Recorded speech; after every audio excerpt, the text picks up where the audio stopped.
I never told my daughter's ex-boyfriend that I spent 30 years hunting the worst monsters on Earth as a United States Marshal. To him, I was just a frail 70-year-old man who drove a beat-up 1998 Ford pickup. He threatened my family. He told me he would ruin my daughter and burn my house to the ground if she ever tried to leave him. She left anyway, and when he showed up at my property, in the dead of night, with his hired muscle, well, let us just say, my wife and I were waiting for him on the porch. Before I continue this story, let me know where you are watching from in the comments below. Hit like and subscribe if you believe a father's protective instinct never truly retires. The text message from Adeline came in at exactly 2 in the afternoon. It contained only 3 words. Dad, please hurry. I did not call her back. When you get a message like that from your child, you do not ask questions. You just move. I grabbed my keys, walked out to the driveway, and climbed into my rusted 1998 Ford pickup. The engine sputtered a bit before roaring to life, a sound I had grown used to over the years. I made the drive into the city in record time, pushing the old truck as hard as I safely could. Damon Whitcomb lived in one of those gleaming glass and steel luxury high-rises downtown.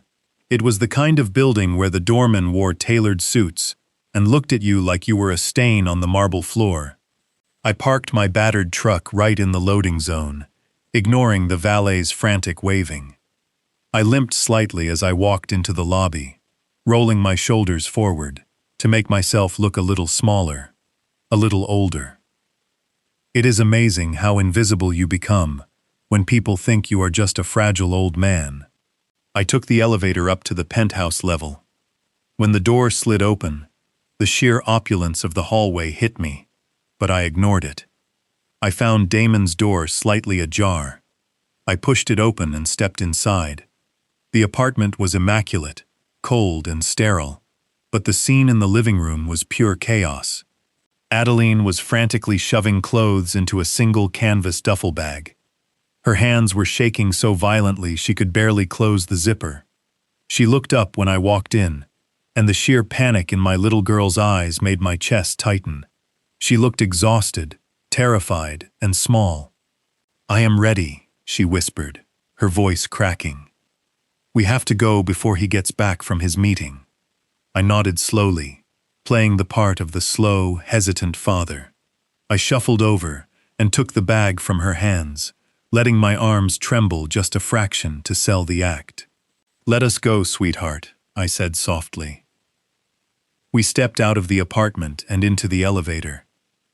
Adeline kept looking at the floor numbers ticking down, holding her breath.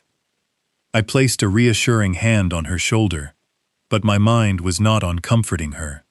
My mind was mapping the exits, checking the sightlines, and calculating the distance to the truck. The elevator doors chimed and slid open to the ground floor lobby. And there he was. Damon Whitcomb stood directly in our path, holding a leather briefcase and wearing a custom-tailored suit that probably cost more than my truck. He was 35, arrogant, and carried himself with the unearned confidence of a man who had always used money to bully his way out of consequences.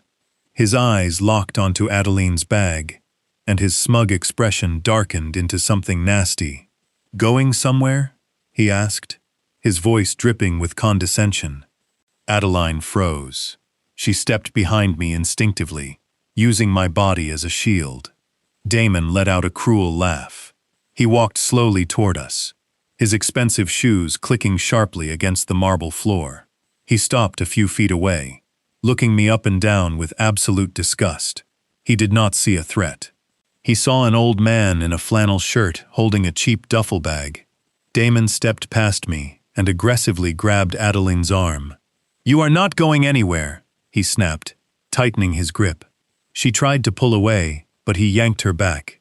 I stepped forward, my hands intentionally shaking as I gently placed my fingers on his wrist. "Please, son," I said, my voice cracking perfectly to sound like a frightened elderly man. Let her go. We do not want any trouble. Damon shoved my hand away so hard, I stumbled back a step. You do not want any trouble, old man, he sneered. You are standing in my lobby, trying to steal my girlfriend. If she walks out those doors, I am going to freeze every cent she has. I will bury you both in so much legal debt, you will have to sell that piece of garbage truck and live on the streets. He turned his attention back to Adeline. Get back upstairs now. I kept my head bowed, looking at the marble floor. I let my shoulders slump. I nodded submissively, acting completely defeated by his wealth and aggression. I am sorry, son, I mumbled. Just let her get her things. We will leave you alone. Damon smiled. A sickening, triumphant smile. He let go of Adeline's arm, feeling like an absolute god. He had asserted his dominance over the weak old father and the terrified girlfriend. As he turned his back to bark an order at the valet, I gently ushered Adeline through the revolving doors and straight into the passenger seat of my truck. I tossed the bag in the back, climbed into the driver's seat, and threw it into gear. Damon shouted something from the lobby doors, but we were already pulling away from the curb. As we navigated through the downtown traffic, Adeline finally broke down. She buried her face in her hands, sobbing uncontrollably. Dad, I am so sorry, she cried. He froze our joint accounts this morning. He kept the keys to my car. He told me if I tried to leave, he would ruin my life. I have absolutely nothing left. I just let her cry, keeping my eyes focused on the road ahead. I drove smoothly, blending in with the afternoon traffic. I did not yell. I did not curse Damon's name. I simply assessed the situation. I glanced in my rear-view mirror. A black SUV, with heavily tinted windows, had pulled out of a parking garage 2 blocks behind us, and was matching my speed perfectly. When I changed lanes, it changed lanes. When I slowed down for a yellow light, it matched my pace.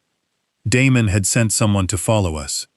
Adeline was still crying, detailing the financial abuse she had suffered over the last 6 months. But I was only half listening to her words. The other half of my brain was doing what it had done for 3 decades. I was tracking the predator in my mirror. Without alarming my daughter, I took a sudden right turn down a narrow industrial street. The black SUV took the turn too, but hung back, trying not to be obvious. I did not speed up. Speeding up tells a tale that you know they are there. Instead, I drove at a perfectly mundane pace, navigating through a maze of complex back roads, delivery alleys, and tight suburban streets. I used the muscle memory of a seasoned operative, utilizing blind corners and timed traffic lights. I took a left through a busy strip mall parking lot, waited for a delivery truck to block the main exit, and slipped out the back service road. Within 10 minutes, the black SUV was completely gone, lost in the suburban sprawl. Adeline never even noticed we were being followed. We drove out of the city and headed toward the heavily wooded property Marlene and I owned in northern Maine. The transition from concrete to towering pine trees always brought me peace. We pulled up the long gravel driveway and parked near the house. Marlene was waiting on the porch.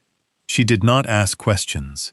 She took one look at Adeline's tear-stained face, walked down the steps, and wrapped her arms around our daughter. My wife is a sharp, perceptive woman. She spent her career as a federal prosecutor, and she knows how to handle a crisis. Marlene gently guided Adeline inside the house, leaving me alone on the quiet porch. I was about to head inside when Adeline's phone buzzed from inside the duffel bag I was carrying. I unzipped the canvas, pulled out the phone, and looked at the screen. It was Damon. I swiped to answer and lifted the phone to my ear without saying a word. You think you are smart, old man? Damon's voice barked through the speaker, dripping with arrogance. You think you can just drive away and hide her? I know where you live. I know exactly where your little cabin in the woods is. If you do not put her in a car and send her back to me right now, I am going to send my guys to your property to drag her back. And if you try to stop them, I will make sure you spend your retirement eating out of a dumpster." I did not raise my voice. I did not argue. I just listened to him rant, breathing slowly and evenly. When he finally stopped to catch his breath, assuming I was too paralyzed by fear to speak, I gently pressed the end call button. I slipped the phone into my pocket and looked out at the tree signs surrounding my property. Night fell quickly over the woods. Marlene had made a warm dinner and put Adeline to bed in the guest room. The house was quiet, but my instincts were humming. Around midnight, I was sitting in the dark living room, staring out the front window. The silence of the forest was broken by the crunch of gravel at the very end of my long driveway. The headlights were off, but the moonlight caught the silhouette of the same black SUV from earlier in the afternoon. It idled there, a heavy, menacing presence in the dark. A moment later, a man stepped out of the passenger side. He walked up the driveway, approaching the front of the house. I remained perfectly still in the shadows, watching his every move. He stopped on the lawn, pulled his arm back, and threw something hard. The rock shattered the living room window, sending shards of glass scattering across the wooden floor. The man turned and jogged back to the SUV, and the vehicle sped off into the night. I did not flinch when the glass broke. I calmly stood up, walked over to the shattered window, and picked up the heavy stone resting on the floorboards. Wrapped tightly around the rock with electrical tape was a piece of white paper. I peeled the tape away and unfolded the note under the dim moonlight. The message was scrolled in thick black marker. "Send her back or the house burns." I stared at the threatening words for a long moment. Then I carefully folded the paper and slipped it into my pocket. Damon Whitcomb thought he was intimidating, a helpless old man. He thought he was playing a game he had already won. He had no idea he had just walked into the crosshairs of a man who spent his entire life hunting people far more dangerous than him. I stood on the porch, the shattered glass from the living room window crunching softly under my boots. The rock wrapped in that crude, threatening note felt heavy in my pocket. "Send her back, or the house burns." I looked out at the dark, silent woods surrounding my home. To anyone else, the darkness might seem empty, but I knew better. I knew what men like Damon Whitcomb were capable of. I knew the kind of arrogance that fueled them, the kind that made them think they could operate with impunity. He thought he was dealing with a frightened old man. He thought he held all the cards, but he had no idea what he had just awakened. I didn't call the police. That was the first rule of the life I had left behind. When the threat is immediate, when the stakes are your family's safety, you do not rely on a dispatcher. You rely on yourself. I walked back inside, ensuring Adeline was still asleep. She was exhausted, curled up in the guest room, finally finding some fragile peace after the terror of the afternoon. Marlene met me in the hallway, her expression unreadable. She saw the shattered window, the piece of paper in my hand. She didn't ask questions. She didn't panic. She just gave me a look that spoke volumes.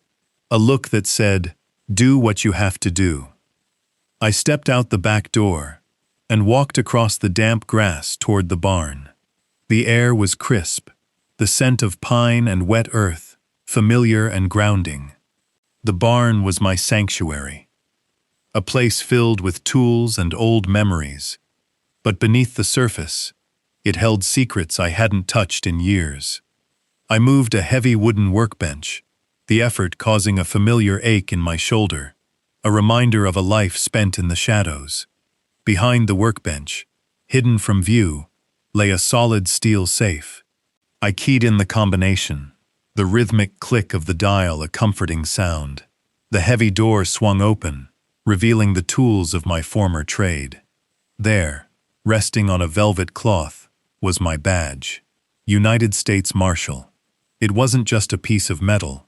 It was a symbol of decades spent hunting the most dangerous men on the planet. Men who thought they were untouchable. Men just like Damon Whitcomb. Beside the badge lay the gear, the tactical vest, the specialized communication devices, the surveillance equipment that had tracked fugitives across international borders. I hadn't touched them since I retired, hoping that chapter was permanently closed. But some chapters refused to stay shut. I carefully lifted out the small, unassuming black boxes. These weren't your average security cameras.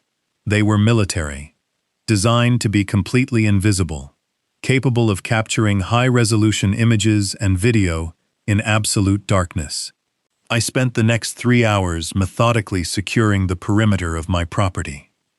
I moved with the silent efficiency of a man who had spent a lifetime anticipating the enemy's next move. I placed the cameras strategically, covering every possible approach, every blind spot, every angle of vulnerability. They were hidden in the hollows of ancient oaks, concealed within the dense underbrush, their lenses focused on the driveway, the woods, and the main road. As I worked, the memories flooded back, the adrenaline, the focus, the cold calculation that had kept me alive. I was no longer Hollis Kerrigan, the retired grandfather. I was the operative who had dismantled cartels, who had tracked phantoms through the most hostile environments. And now my target was a spoiled, arrogant real estate developer who had made the fatal mistake of threatening my daughter. I finished the installation as the first hint of dawn began to paint the horizon in shades of gray. I stood at the edge of the property, overlooking the quiet expanse of trees. The trap was set. The perimeter was secure. Damon Whitcomb thought he was the predator. He thought he could bully and intimidate his way to whatever he wanted. But he had just stepped into a carefully constructed cage, and the jaws were about to snap shut. I walked back to the house, the cool morning air a sharp contrast to the heat of my renewed purpose. Marlene was awake, pouring a cup of coffee. She looked at me, her eyes reflecting a mixture of concern and unwavering support. "The perimeter is secure," I said quietly, taking the mug she offered. She nodded, understanding the gravity of those words. The game had changed. Damon Whitcomb was no longer dealing with a frightened old man. He was dealing with a phantom, a ghost from a world he couldn't begin to comprehend. And as I sipped my coffee, watching the sun slowly rise over the trees, I knew with absolute certainty that he was going to regret the day he ever crossed my path. The silent pivot had begun, and the hunt was officially on. The morning sun had barely crested the tall pine trees surrounding our property when the heavy thud of a fist hitting the front door echoed through the house. Adeline jumped, spilling her hot coffee across the wooden kitchen table. Her eyes went wide with immediate terror. Marlene placed a steady, calming hand over our daughter's shaking fingers, while I walked slowly toward the entryway. I did not bother checking the perimeter cameras first. I already knew what this was. When you deal with arrogant men who hide behind their wealth, their next move is always predictably cruel. When physical intimidation fails, they use the legal system as a weapon. I opened the front door to find a young county deputy standing on my porch. He looked entirely uncomfortable, shifting his weight from side to side while holding a thick stack of manila folders. He asked for Adeline Kerrigan. I nodded, stepped aside, and called my daughter over. When the deputy handed her the heavy stack of papers and muttered that she had been officially served, the color completely drained from her face. She took the folders with trembling hands, backing away as the deputy turned and walked back to his cruiser without another word. Adeline carried the dense stack of legal documents to the kitchen table. She opened the top folder and began to read. I watched her eyes dart back and forth across the aggressive legal jargon. Within seconds, her breathing turned shallow and rapid. A quiet, devastated sob escaped her lips before she dropped the papers onto the floor, as if they were on fire. She collapsed into a kitchen chair, wrapping her arms around her stomach. "Dad," she whispered, her voice cracking so badly I could barely understand her. "He is suing me. He says I stole from his company." I picked up the documents from the floor and scanned the first few pages. Damon Whitcomb was officially accusing my daughter of embezzling $50,000 from his luxury real estate development company. The paperwork was incredibly thorough, filled with fabricated ledger entries, manipulated bank statements, and ruthless legal threats. It demanded immediate restitution and threatened criminal charges. It was signed by a local civil judge named Halloran. I knew that name well. Judge Halloran was notorious in the county for being extremely friendly to wealthy developers who quietly funded his re-election campaigns. Damon had not just hired a vicious lawyer. He had essentially bought a judge. "He is going to send me to federal prison," Adeline cried, burying her face in her hands. She was hyperventilating now, the sheer weight of the threat completely crushing her spirit. "He told me he would do this. He said he would make it look like I was the one moving the money around his accounts. I never touched a single cent of his company funds. I swear to you, I never did. But he has all these official documents. He has the judge on his side. They are going to lock me away and ruin my life." Marlene walked over and wrapped her arms around our daughter, pulling her close. She murmured soft reassurances, stroking her hair. But I remained perfectly still. I did not offer empty promises or frantic apologies. I just stared at the ink on the pages. Damon thought he had executed an absolute masterstroke. He thought he had backed us into a dark corner, where our only option was total surrender. Right on cue. My phone vibrated in my pocket. I pulled it out and looked at the bright screen. It was a text message from an unknown number, but I knew exactly who was on the other end. The message read, "I told you I would ruin her, old man. Send her back to me right now, and the lawsuit disappears. Keep playing games, and she will spend the next 10 years in a tiny federal cell." I stared at the glowing screen for a long moment. A normal father would have panicked. A normal father would have called the local police begging for help, or perhaps even considered giving in to the demands to save his child from a devastating prison sentence. But I was not a normal father. I had spent 30 years dismantling international criminal empires. I had sat across metal interrogation tables from cartel bosses who made Damon Whitcomb look like an angry toddler throwing a tantrum in a sandbox. I slipped the phone back into my pocket and walked over to the kitchen table. I pulled out a wooden chair and sat directly across from my trembling daughter.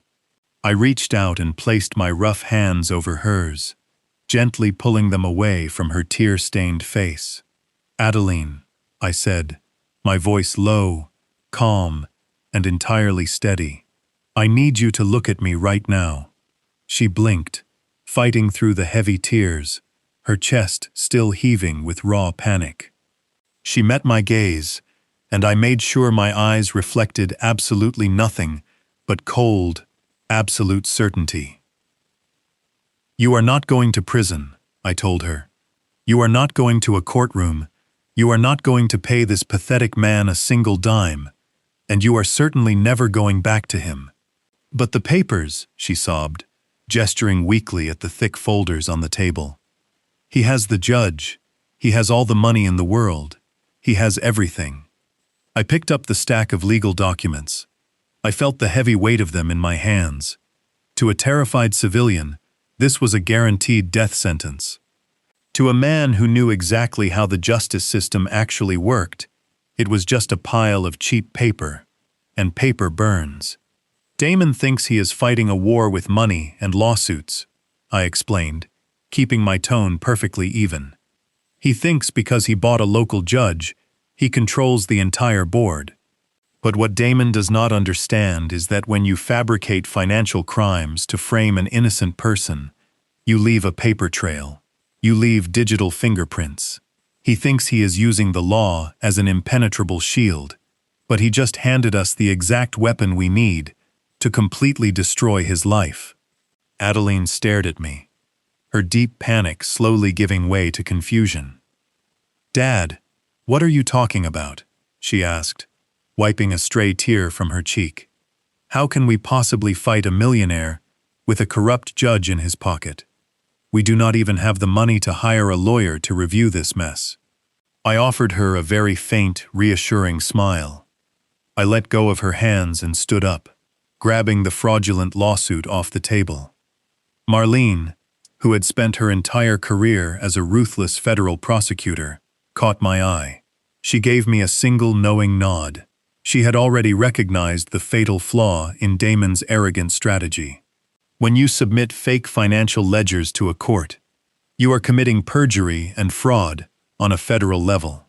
Damon had just documented his own crimes and handed them directly to a retired United States Marshal. "Do not worry about the paperwork, sweetheart," I said, turning toward the hallway. "I know people who read this kind of garbage for fun. You just stay here with your mother. Drink your warm coffee. Try to get some rest. I have a very important phone call to make." As I walked away down the quiet hallway, I felt the familiar cold focus settle deep into my bones. Damon Whitcomb had just crossed an invisible and unforgivable line. By formally accusing my daughter of financial crimes, he had unknowingly opened the door for a full federal inquiry into his own real estate company. He thought he was playing a simple game of local small-town intimidation. He had no idea I was about to drag him into a federal arena where his money and his local judge meant absolutely nothing. He wanted to use the law to ruin my family. I was going to use his own staggering arrogance to ensure he never saw the outside of a maximum security prison cell again. I walked into the small study at the back of the house, shutting the heavy oak door behind me. The room smelled of old paper and leather, a quiet sanctuary where I kept the relics of a past life.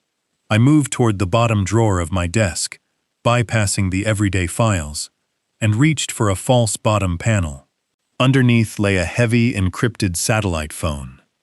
I had not charged it in 4 years, but the battery life on these government-issued devices was legendary. I pressed the power button and watched the small green screen flicker to life. It was time to call in a ghost.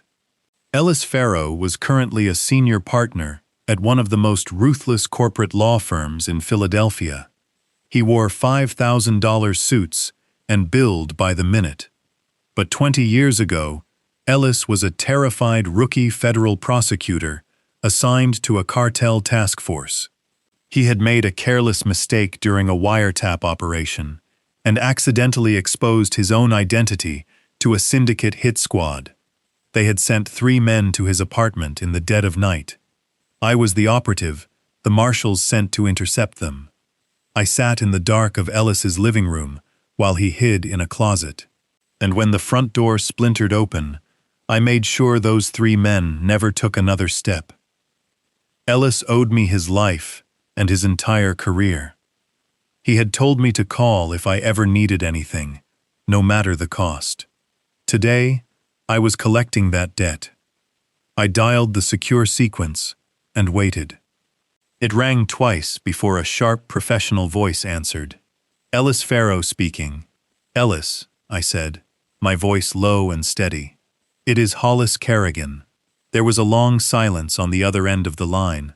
I could hear the faint sound of Philadelphia traffic through the receiver, followed by the soft click of a door closing. When Ellis spoke again, his corporate edge was completely gone, replaced by the deep respect of a man who remembered exactly who he was talking to. "Hollis," he said, breathing out slowly. "It has been a long time. Is everything all right? Are you and Marlene safe?" "We are safe," I replied. "But my daughter Adeline has a problem. A local real estate developer named Damon Whitcomb just served her with a fabricated lawsuit, accusing her of embezzling $50,000 from his company. He bought a local judge to rubber stamp the paperwork. He is trying to terrify her into coming back to him. "Tell me you have a copy of the filing," Ellis said, his voice hardening with the protective instinct of an old friend. "Fax it to my secure line. I will have a team of litigators rip it apart before lunch. We will counter-sue him for malicious prosecution and bury him under so many injunctions he will not be able to breathe." "No," I said, leaning back in my leather chair. "We are not going to fight the lawsuit, Ellis. The lawsuit is a distraction. It is a loud noise, meant to make us panic and scramble for a defense. If we fight him in a local civil court, we are playing by his rules on his territory. I do not play defense. We are going straight for the throat." I could hear Ellis shifting in his chair. "What do you need me to do, Hollis?" "I need you to pull every corporate record, every tax filing, and every public ledger connected to Damon Whitcomb and his development company," I instructed. "I want to see exactly how his money moves. I want to know who his partners are, who supplies his building materials, and where his capital originates. I want his financial life dissected down to the very last penny." "Consider it done," Ellis replied, typing rapidly on a keyboard. "But if this guy is a local heavyweight, he probably uses shell companies to hide his real assets. Public records will only show us the surface. We need a way to look behind the curtain." "I am handling that right now," I told him. "You gather the public data and cross-reference it with his known assets. I will get the shadow files. We convene in exactly 3 hours." I ended the call and set the phone down on the desk. Ellis was right.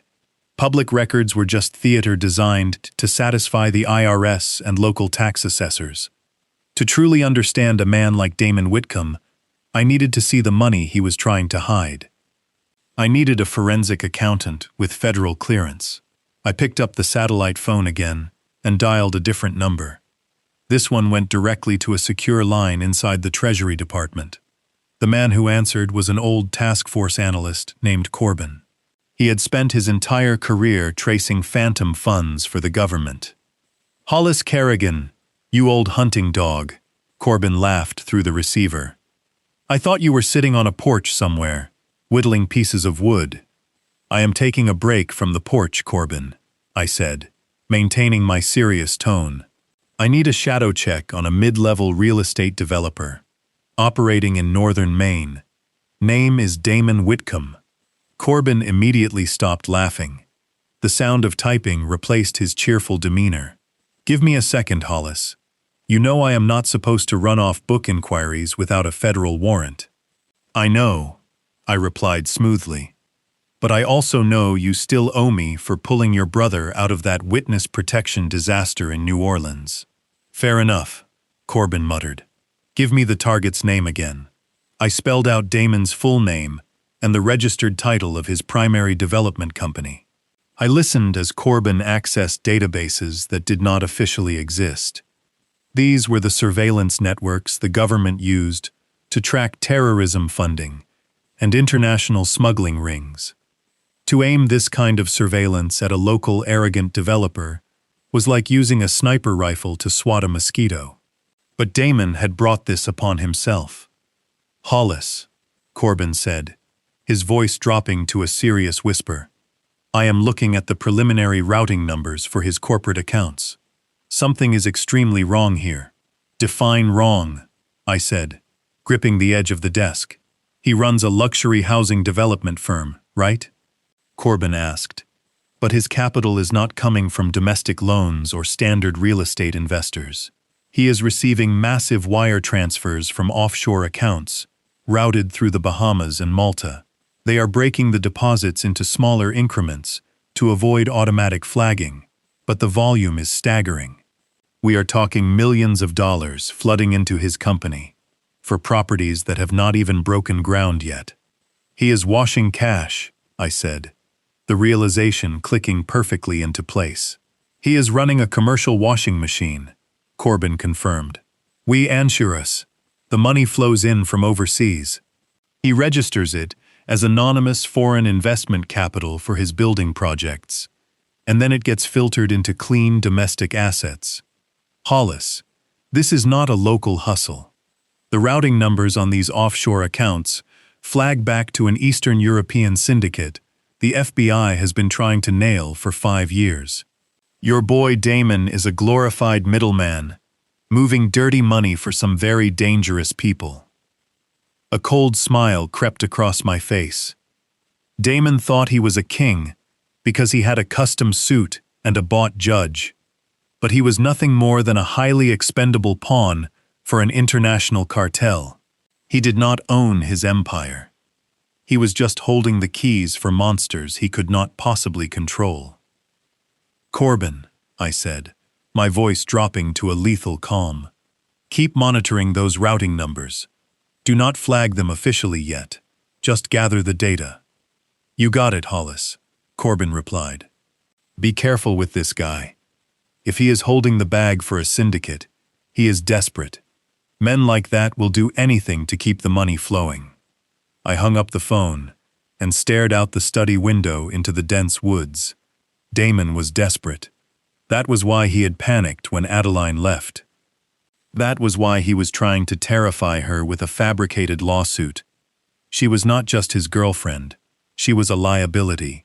He had likely used her name on some of those fraudulent accounts without her knowledge, making her the perfect fall guy if his operation ever collapsed. If she walked away, she could accidentally expose his entire money-laundering pipeline. Damon thought he was hunting a terrified girl and her fragile father. He had absolutely no idea that I had just mapped out the entire anatomy of his criminal life. He wanted to play a game of ruin. He was about to find out what real ruin looked like.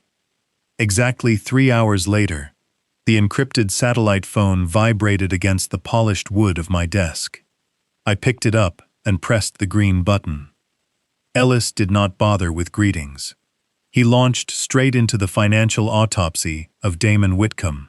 Hollis, you were right, Ellis said, his voice tight with disbelief. Public records show a highly successful luxury real estate developer. But when my team dug into the subsidiary filings and cross-referenced them with corporate tax returns, the entire picture collapsed. Damon's domestic company is bleeding cash. His high-end apartment buildings are essentially empty.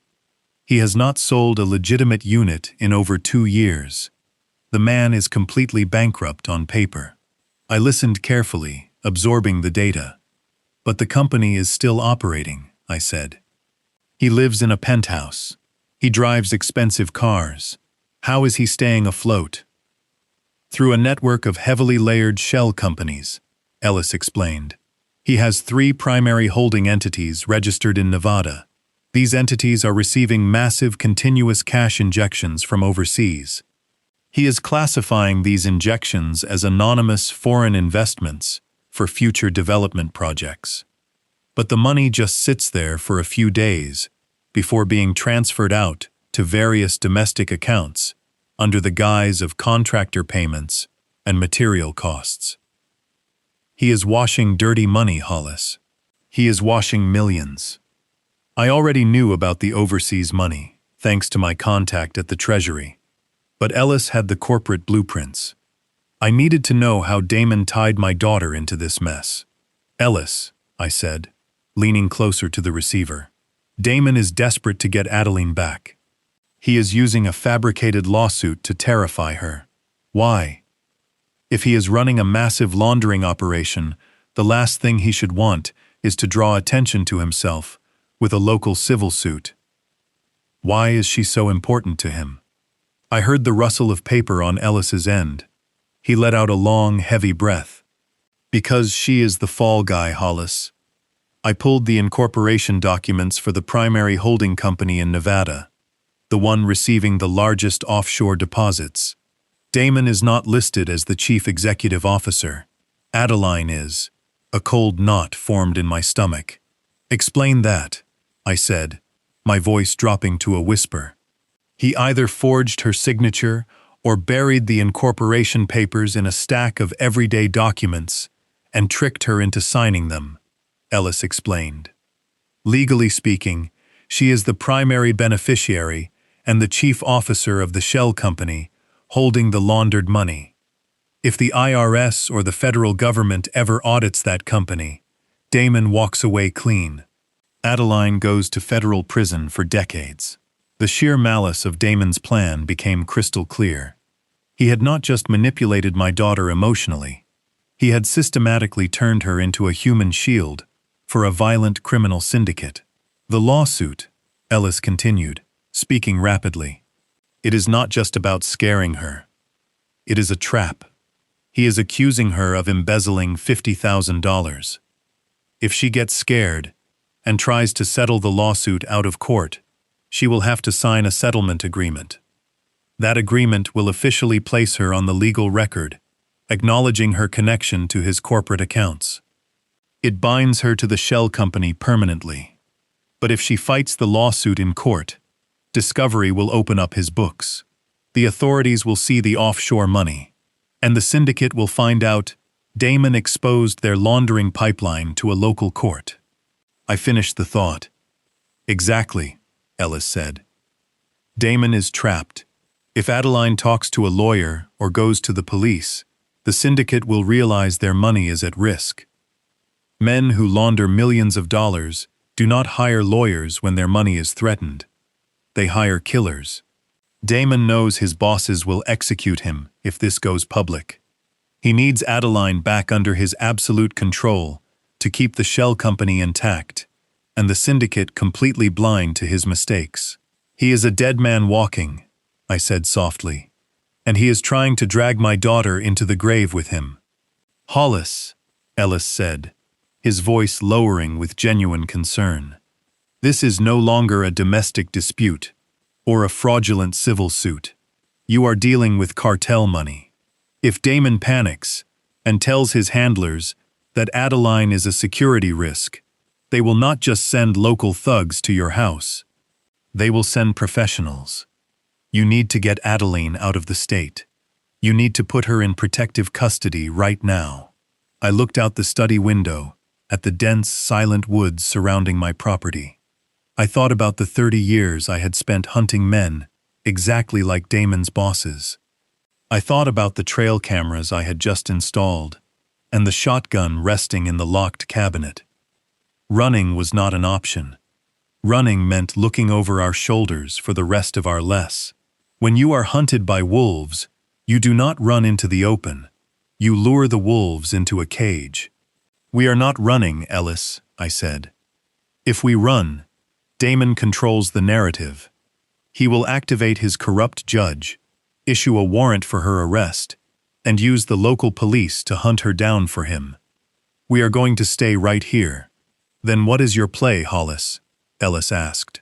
I am going to bleed him, I replied. Damon is operating on arrogance and fear. He thinks he can bully us into submission before his syndicate bosses notice his mistakes.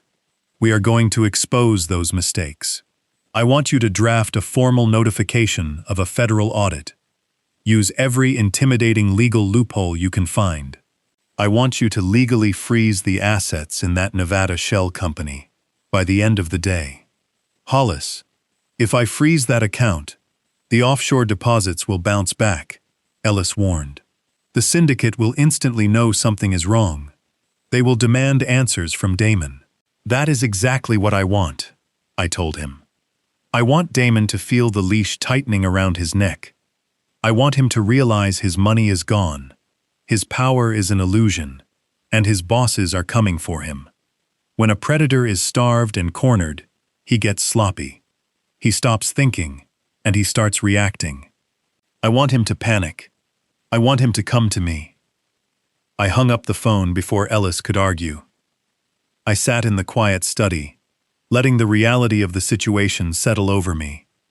My daughter was not just dealing with an abusive ex-boyfriend. She was tied to an international criminal enterprise. Damon Whitcomb thought he had engineered the perfect crime. He thought he could use a fragile old man and a terrified woman to protect his empire. He was about to learn a very hard lesson about the kind of men who actually operate in the dark. I stood up from the desk and walked out of the study. It was time to start dismantling Damon's life, piece by piece. We needed basic supplies to keep up the appearance of a normal routine. Marlene was compiling a list of dry goods in the kitchen, and I offered to take Adeline to the small local grocery store, just a few miles from our property. It was a calculated risk, but my daughter needed to get out of the house to feel some semblance of normalcy after the terror of the morning. I drove the old Ford pickup, keeping my eyes constantly scanning the mirrors. There was no black SUV tailing us this time. Damon was either getting smarter, or he was getting desperate enough to change his tactics. The grocery store was quiet, a sleepy little rural market with flickering fluorescent lights and narrow aisles. The smell of old floor wax and fresh citrus hung in the air. Adeline grabbed a red plastic basket and walked slowly toward the produce section. Her shoulders were still tense, her eyes darting toward the automatic sliding doors every time they hissed open. I stayed a few paces behind her, giving her space, but keeping her constantly within my line of sight. I slipped away for just a moment, to grab a bag of coffee beans one aisle over. It was a brief, intentional separation. A tactical opening I allowed so Damon would feel confident enough to strike if he was watching us. I heard the sharp intake of breath before I even rounded the corner. I stepped quietly to the edge of aisle 4 and looked down the narrow corridor. Damon Whitcomb had ambushed my daughter. He had managed to slip into the store unnoticed, and now he was standing far too close to her, completely blocking her path to the main checkout lanes. He wore a heavy designer wool coat that looked entirely out of place in the dusty local market. His face was twisted into a mask of ugly desperation and rage. "You think you can just ignore my calls," he hissed, leaning directly into her personal space. "You think you can hide in the woods with your pathetic parents, and I will just let this lawsuit go." Adeline backed up until her shoulders hit the canned goods shelf. She looked absolutely terrified, clutching the red plastic basket against her chest like a fragile shield. "I told you, I am done, Damon," she stammered, her voice barely a whisper. "Please, just leave me alone." Damon slammed his hand against the metal shelving right next to her head. A few cans rattled and fell to the linoleum floor, rolling away into the center of the aisle. "You do not tell me when we are done," he snarled, his voice vibrating with barely contained violence. "You are coming back to the city with me right now. You are going to sign the settlement papers for the embezzlement lawsuit, and you are going to do exactly what I tell you to do. If you do not, I swear to you, I will destroy your parents' retirement. I will take their house, and I will leave them rotting on the street." I took a deep breath, letting my posture completely crumble. I rounded the corner, letting my shoulders drop and my hands begin to shake uncontrollably. I intentionally knocked a box of cereal off a display, making a loud, clumsy noise to announce my presence. Damon turned his head sharply, his eyes locking onto me with absolute disgust. "Please, son," I said, my voice high and trembling. I stepped forward, holding my hands up in a gesture of total surrender. "Please do not hurt my daughter. We do not want any trouble. Just let her walk away. We will not bother you again. I promise." Damon let out a short, cruel laugh. He stepped away from Adeline and walked slowly toward me. The pure arrogance radiating off him was almost suffocating. He looked at my faded flannel shirt, my stooped posture, and my worn-out work boots. "You are pathetic, old man," he said, shaking his head slowly. "I told you to send her back to me, and you thought you could play games. Now you are both going to pay for it." I took another shuffling step forward, deliberately placing myself between him and my terrified daughter.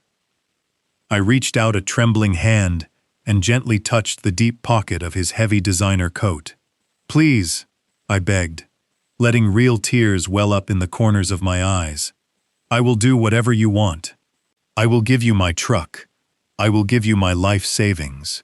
Just please, do not take my little girl to prison." Damon sneered, his face contorting with absolute contempt. He looked down at my shaking hand, resting against his expensive wool coat. "Do not touch me, you piece of trash," he barked. He raised his arm and shoved me violently in the chest. I let my body go completely limp. I did not brace myself or try to catch my balance. I allowed the sheer force of his shove to throw me backward, landing hard on the cold linoleum floor. The impact echoed loudly down the empty grocery aisle. My elbow took the brunt of the fall, sending a sharp spike of real pain up my arm, but I ignored it. I lay on the floor, groaning weakly and clutching my chest as if the breath had been completely knocked out of me. "Dad!" Adeline screamed, dropping her plastic basket and running toward me. She dropped to her knees beside me, wrapping her arms around my shoulders to protect me. She looked up at Damon, with absolute hatred mixing with her terror. "You are a monster," she cried out. Damon just stood there, looking down at me, sprawled on the dirty grocery store floor. He let out a loud, booming laugh that filled the quiet market. "Look at your great protector, Adeline," he mocked, gesturing at me with a dismissive wave of his hand. "This weak, pathetic old fool cannot even keep himself on his feet. You think he can save you from me? You think he can stop what is coming?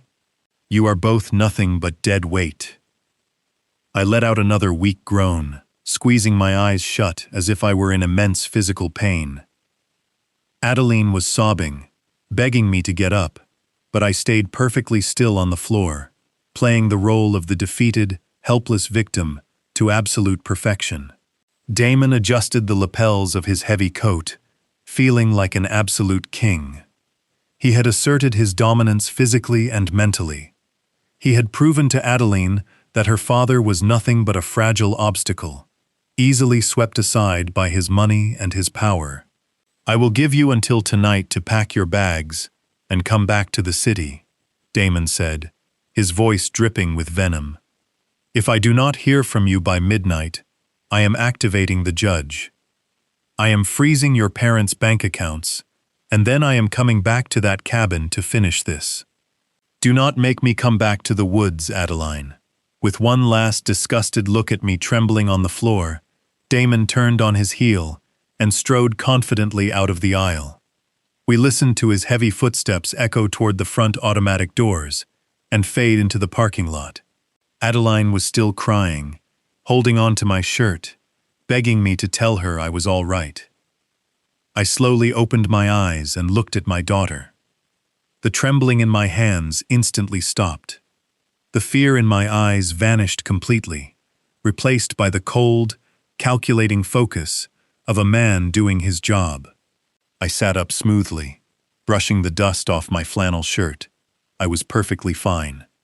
Damon thought he had just won the war, but he did not realize that his arrogance had just given me exactly what I needed to destroy him. I lay on the cold linoleum floor of the grocery store aisle, letting out a long, shaky breath. My elbows stung from the impact, and my shoulder ached, but my mind was entirely focused. Damon Whitcomb stood over me, his expensive leather shoes just inches from my face. He was laughing, a cruel, dismissive sound that echoed through the quiet market. He thought he had broken me. He thought he had proven to Adeline that her father was nothing but a fragile, useless old man. He was riding a high of absolute arrogant victory. And that was exactly what I needed. When a predator believes he is won, he stops paying attention. He gets careless. Damon was so focused on humiliating me, so consumed by his own ego, that he did not notice my right hand slipping slowly toward the heavy wool fabric of his custom-tailored overcoat. "Please," I whimpered, letting my voice crack with manufactured terror. "I am sorry. Just leave her alone. I shifted my weight on the floor, pretending to struggle to push myself up. As I moved, I let my right arm brush clumsily against the deep side pocket of his coat. It was a chaotic, uncoordinated movement to anyone watching, but to a man who had spent 3 decades planting surveillance devices on international fugitives, it was a flawlessly executed sleight of hand. Hidden between my fingers were 2 pieces of federal raid technology. The first was a GPS tracking beacon no larger than a dime, completely undetectable by commercial sweeps. The second was a microscopic audio transmitter originally designed for deep-cover counterterrorism operations. With one smooth, fluid motion, disguised as a desperate attempt to grab his coat for balance, I slipped both devices deep into the lining of his pocket. "Do not touch me, you piece of trash," Damon barked, stepping back and swatting at my arm. I let my hand fall to the floor, curling into a fetal position, as if terrified by his sudden movement. It was done. The payload was delivered. Damon Whitcomb was now walking around with a federal listening post resting comfortably in his pocket. Every move he made, every conversation he had, every frantic phone call to his syndicate bosses, I would hear it all. Damon adjusted his lapels, his face twisting into a mask of pure disgust. "I will give you until tonight to pack your bags and come back to the city," he said, his voice dropping to a menacing hiss aimed directly at Adeline. "If I do not hear from you by midnight, I am activating the judge. I am freezing your parents' bank accounts, and then I am coming back to that cabin to finish this. Do not make me come back to the woods, Adeline." He turned on his heel and strode confidently out of the aisle, his heavy footsteps fading toward the automatic doors. Adeline dropped to her knees beside me, her face pale and stray, with fresh tears. She wrapped her arms around my shoulders, trying to help me sit up. "Dad," she sobbed, her voice trembling violently. "Oh my God, Dad, are you okay? I am so sorry. I am so sorry." I waited until I heard the distant chime of the grocery store doors sliding shut. I waited until I knew Damon was walking across the parking lot, completely oblivious to the fact that he had just handed me the keys to his entire criminal empire. Then the trembling in my hands stopped. The frightened slump in my shoulders vanished. I sat up smoothly, brushing the dust off my flannel shirt. I looked at my daughter, and the terrified old man she had just seen was gone. My expression hardened into the cold, calculating focus of a U.S. Marshal. "I am fine, sweetheart," I said, my voice low, even, and completely steady. Adeline froze, staring at me in shock. Her tears slowed, replaced by pure confusion. "But he shoved you," she stammered. "You fell so hard." "I let him shove me," I explained, keeping my tone perfectly calm. "I needed him to get close. I needed him to feel untouchable. When a man like Damon feels powerful, he stops looking for the trap." "Trap," Adeline echoed, wiping a tear from her cheek. "Dad, what did you do?" "Huh?" I stood up, offering her my hand. She took it, and I pulled her gently to her feet. I picked up her fallen plastic basket and handed it back to her. "I just put a collar on him," I said quietly. "He thinks he is leaving here to ruin our lives. He has no idea he is walking straight into a federal monitoring net. Every step he takes from now on, every word he speaks, I am going to know about it. We are going to let him go back to the city. We are going to let him feel victorious. And then we are going to burn his entire world to the ground." I guided a still stunned Adeline toward the checkout lanes, paying for our few items with cash. We walked out to the rusted Ford pickup in silence. As I started the engine and pulled out onto the quiet rural road, I felt the familiar cold rhythm of a hunt taking over. Damon Whitcomb had just crossed the point of no return. He had threatened my family. He had put his hands on me. He thought he was playing a game of intimidation. He did not realize the board had just flipped. and he was now nothing more than a target on a radar screen. I drove Adeline back to our property in complete silence, letting the quiet hum of the old truck soothe her frayed nerves. Marlene met us at the front door. She did not ask about the grocery store or the tears streaming down our daughter's face. She simply wrapped her arms around Adeline and guided her toward the warm kitchen. I walked straight down the hallway to my study and locked the heavy oak door behind me. It was time to go to work. I powered up the encrypted receiver I had pulled from the steel safe earlier that morning. The digital frequency locked onto the tracking beacon almost immediately. I slipped the heavy black headphones over my ears and closed my eyes, letting my other senses fade away. The audio feed from the microscopic bug I had dropped into the deep pocket of Damon's coat was incredibly clear. I could hear the powerful roar of his luxury car engine and the sound of his heavy, frantic breathing. Damon was driving recklessly fast.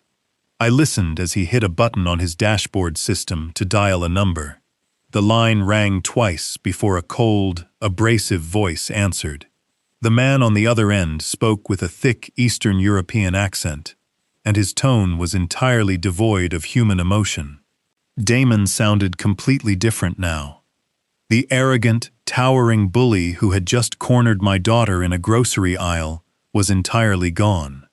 In his place was a terrified, desperate middleman scrambling to save his own skin. Damon stammered as he tried to explain the sudden delay in the real estate transfers.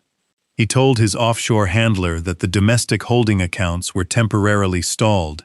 He tried to blame Adeline. He told the man on the phone that his girlfriend had run away and might be trying to complicate the corporate structure to extort him.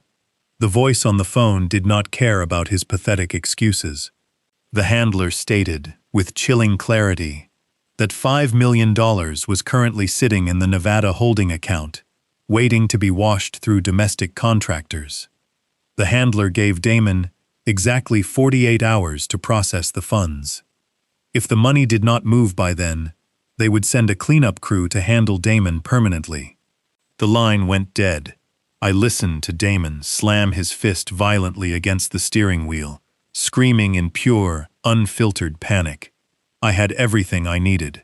I had a pristine digital recording of Damon admitting to holding syndicate money and directly engaging with his offshore handlers. I extracted the audio file from the receiver and packaged it with the offshore routing numbers my contact Corbin had pulled for me earlier in the day. I opened a highly classified communication portal on my satellite phone and sent the entire encrypted package directly to my old Federal Task Force commander in Washington. I attached a single short message instructing them to follow the money and prepare for a major asset seizure. Then I picked up the phone and called Ellis Farrow.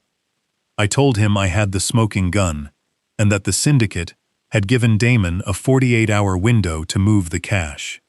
I told Ellis it was time to drop the hammer.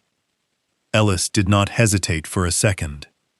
He had spent the entire afternoon preparing a devastating legal strike. Using his high-level corporate clearance and the undeniable offshore evidence I had just provided, Ellis filed an emergency injunction with a federal judge.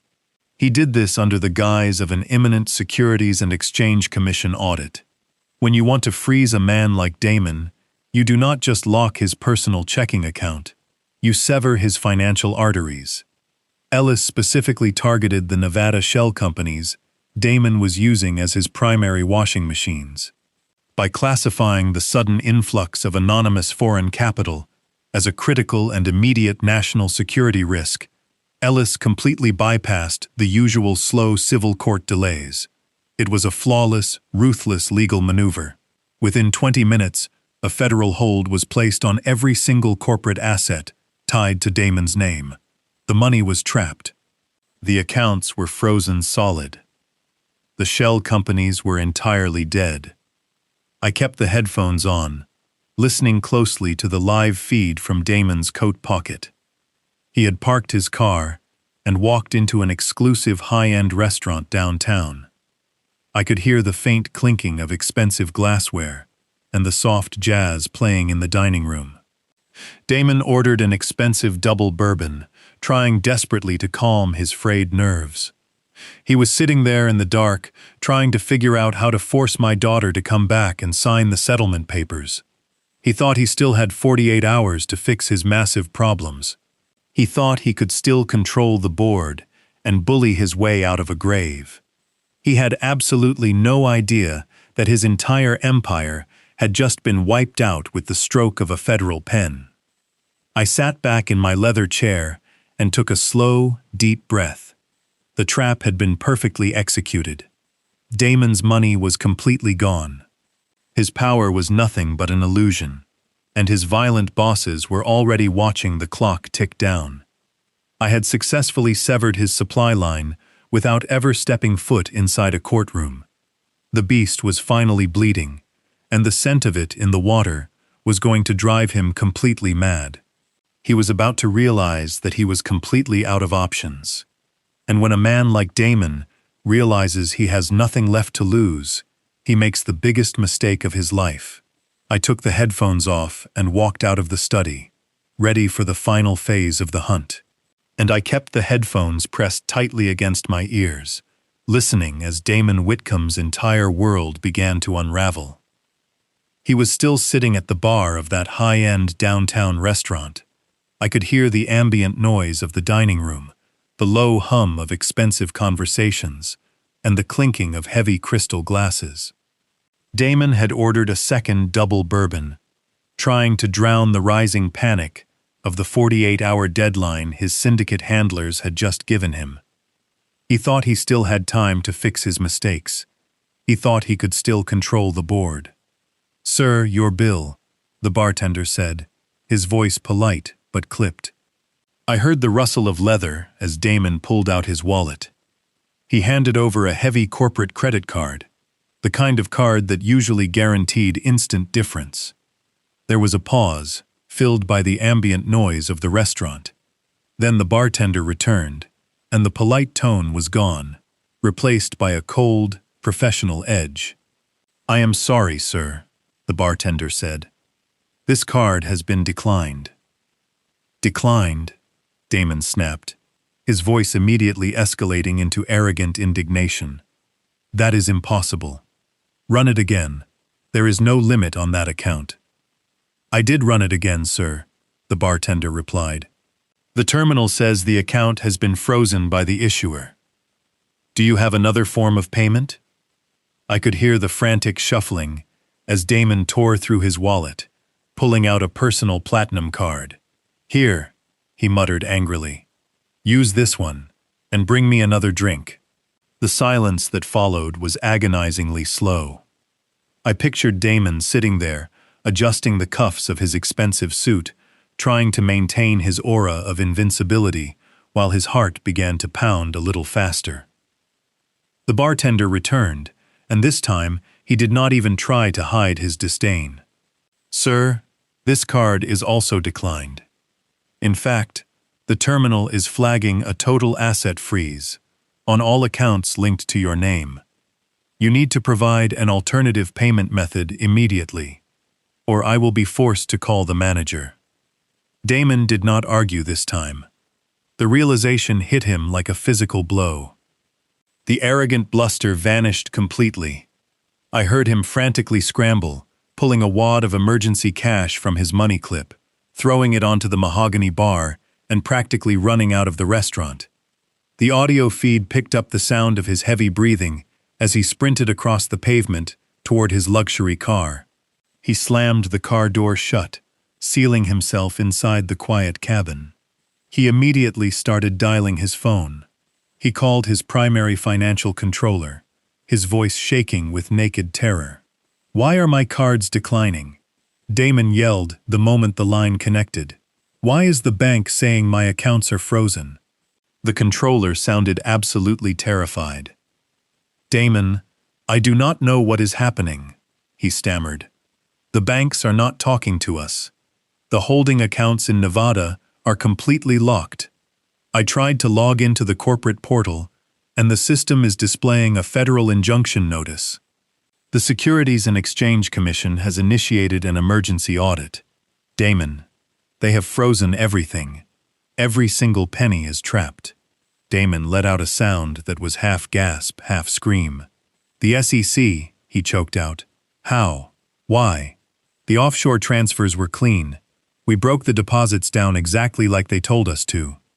It was not a random flag, Damon, the controller said, his voice dropping to a terrified whisper. The injunction specifically targeted the primary holding entity, the one registered under Adeline Kerrigan's name. Damon dropped the phone. I heard it clatter against the center console of his car.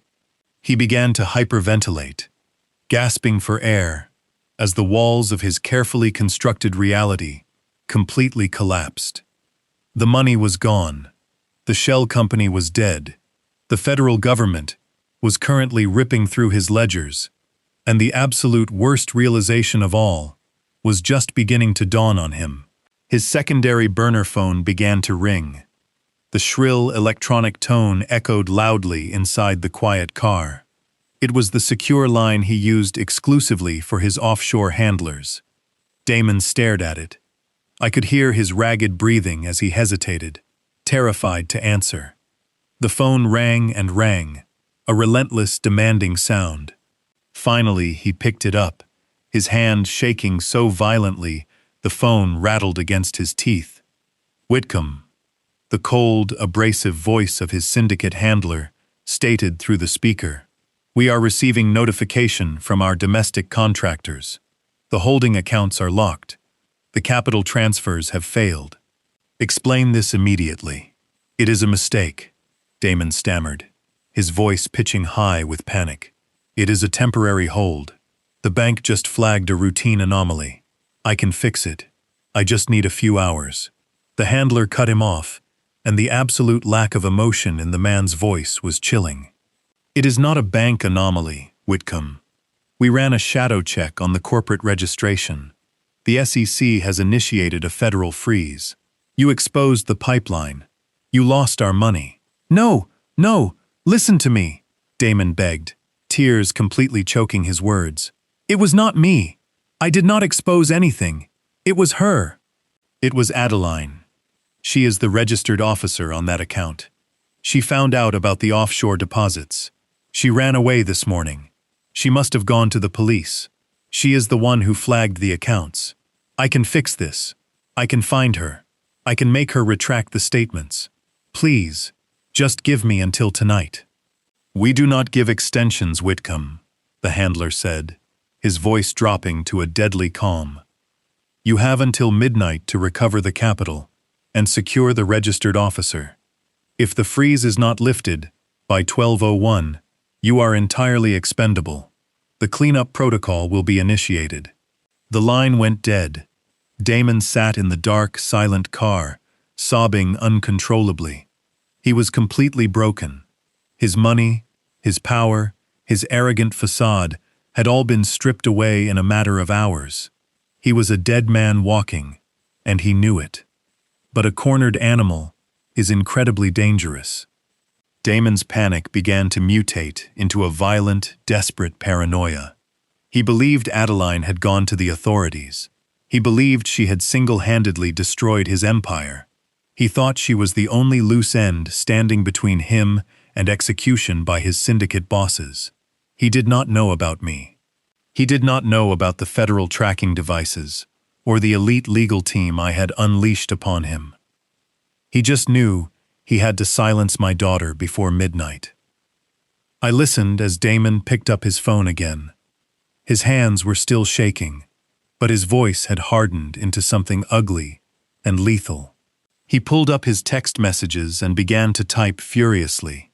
I knew exactly what he was writing. He was preparing to send the final, desperate ultimatum. The trap was perfectly set. The beast was bleeding heavily, and it was about to charge blindly into the dark. I listened through those heavy black headphones as the silence in Damon's car stretched out for what felt like an eternity. He had just hung up with his syndicate handlers. The 48-hour deadline hung over his head like a guillotine. But the reality of his situation was far worse. He did not have 48 hours. His domestic accounts were frozen solid. His offshore deposits were bouncing back. He had absolutely no way to access the capital he needed to save his own life. The panic that had been driving him began to curdle into something else entirely. I could hear it in the sudden erratic rhythm of his breathing. The frantic gasping slowed, replaced by the heavy, measured exhales of a man who has run out of options. When a predator realizes he is trapped, he stops trying to escape and starts looking for something to destroy. I heard the sharp metallic click of his car center console opening. There was the heavy thud of something solid being shifted around, followed by the unmistakable metallic slide of a pistol slide being racked. He was checking a weapon. A cold, familiar chill washed over me. Damon was no longer operating as a corrupt businessman trying to salvage his empire. He had crossed the threshold into raw violence. He picked up his phone again. The keys clicked rapidly as he typed. I knew who he was messaging before the notification even pinged on my daughter's phone down the hall. I took the headphones off and left my study, walking quickly toward the living room. Adeline was sitting on the sofa, her knees pulled tightly to her chest, staring blankly at the dark screen of her phone resting on the coffee table. Marlene was sitting beside her reading a book, but her posture was tense, her eyes constantly scanning the tree teen outside the window. The phone screen lit up with a sharp buzz. Adeline jumped, letting out a small, involuntary gasp. She reached for the phone, her hand trembling so badly she almost dropped it. She stared at the screen for a long moment, the color draining from her face. Her breathing hitched, and a single tear spilled over her eyelashes, tracing a silent path down her cheek. "What does it say?" Marlene asked, her voice calm but demanding. Adeline looked up at me, her eyes wide with absolute terror. She held the phone out, her hand shaking violently. I took the phone and looked at the glowing screen. The text message from Damon was short and completely devoid of his usual arrogant bluster. It read, "I know what you did. I am coming to the cabin tonight. No cops or you are all dead." He was not coming to negotiate. He was not coming to drag her back to the city to sign fraudulent settlement papers. He had convinced himself that Adeline was the sole reason his laundering operation had collapsed. He believed she had gone to the authorities and exposed the syndicate pipeline. In his twisted, desperate mind, silencing her was the only way to prove his loyalty to his offshore bosses and buy himself a little more time to escape. "He wants to kill us," Adeline whispered, her voice cracking. "He actually wants to kill us. Dad, we have to leave. We have to pack whatever we can and run right now. We can go to a hotel. We can go to another state. We just cannot be here when he arrives." She stood up frantically, looking around the room as if searching for an immediate escape route. The sheer panic was overwhelming her, completely hijacking her ability to think clearly.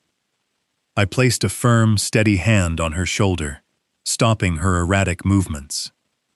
"We are not running, Adeline," I said, my voice low and incredibly steady.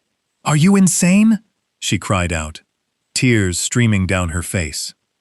"He has a gun, Dad. I know he has a gun. He told me once he bought it for protection. If he shows up here, he is not going to just talk. He is going to hurt you. He is going to hurt Mom. And it is all my fault." I looked at my daughter, letting the full weight of my calmness wash over her rising hysteria. I had spent 30 years watching terrified people try to run from monsters. Running never works. Running just changes the location of the inevitable confrontation. When you run, you give up the tactical advantage. You let the predator choose the time and the place. "Damon thinks we are prey," I explained, keeping my tone perfectly even. "He thinks he is driving up here to find a terrified woman and two helpless old people hiding in the dark. If we run, he controls the narrative. He will hunt us down because he has absolutely nothing left to lose. But what can we do?" she sobbed, wrapping her arms around herself. We cannot fight him. Marlene stood up from the sofa. She walked over and gently cupped Adeline's tear-stained face in her hands. You need to listen to your father, Marlene said, her voice carrying the quiet authority of a woman who had spent decades putting dangerous men in federal prison. Damon Whitcomb is a desperate amateur, playing a game he does not understand. Your father is a professional who wrote the rules. Adeline blinked, looking back and forth between us. Her confusion momentarily pierced through her terror. What do you mean? She asked. I let go of her shoulder and walked over to the large front window, looking out at the fading light over the dense woods surrounding our property. Damon had made his choice. He had decided to escalate this from a financial dispute to an armed confrontation. He thought he was coming to our home to commit murder. I am going to make a phone call, I said, turning back to face my daughter. And then, we are going to get ready for company. Damon wants to come to the cabin tonight. We are going to let him come. We are going to let him walk right up to the front door, and then we are going to show him exactly what happens when you threaten the wrong family. Adeline could not stand still. She paced the length of the living room, her hands frantically running through her hair. She started grabbing random items from the coffee table, a coaster, a magazine, a decorative candle, putting them down just as quickly as she picked them up. Her mind was completely fractured by the sheer terror of Damon's message. He was coming tonight. He had a gun. He was going to kill us. Dad, please, she begged, turning to me with tears streaming down her face. We have the truck. We can just leave. We can go to a motel on the interstate. We can call the local police from the road and tell them he broke into the house. Please do not make us stay here. If he brings those guys from his company, we do not stand a chance.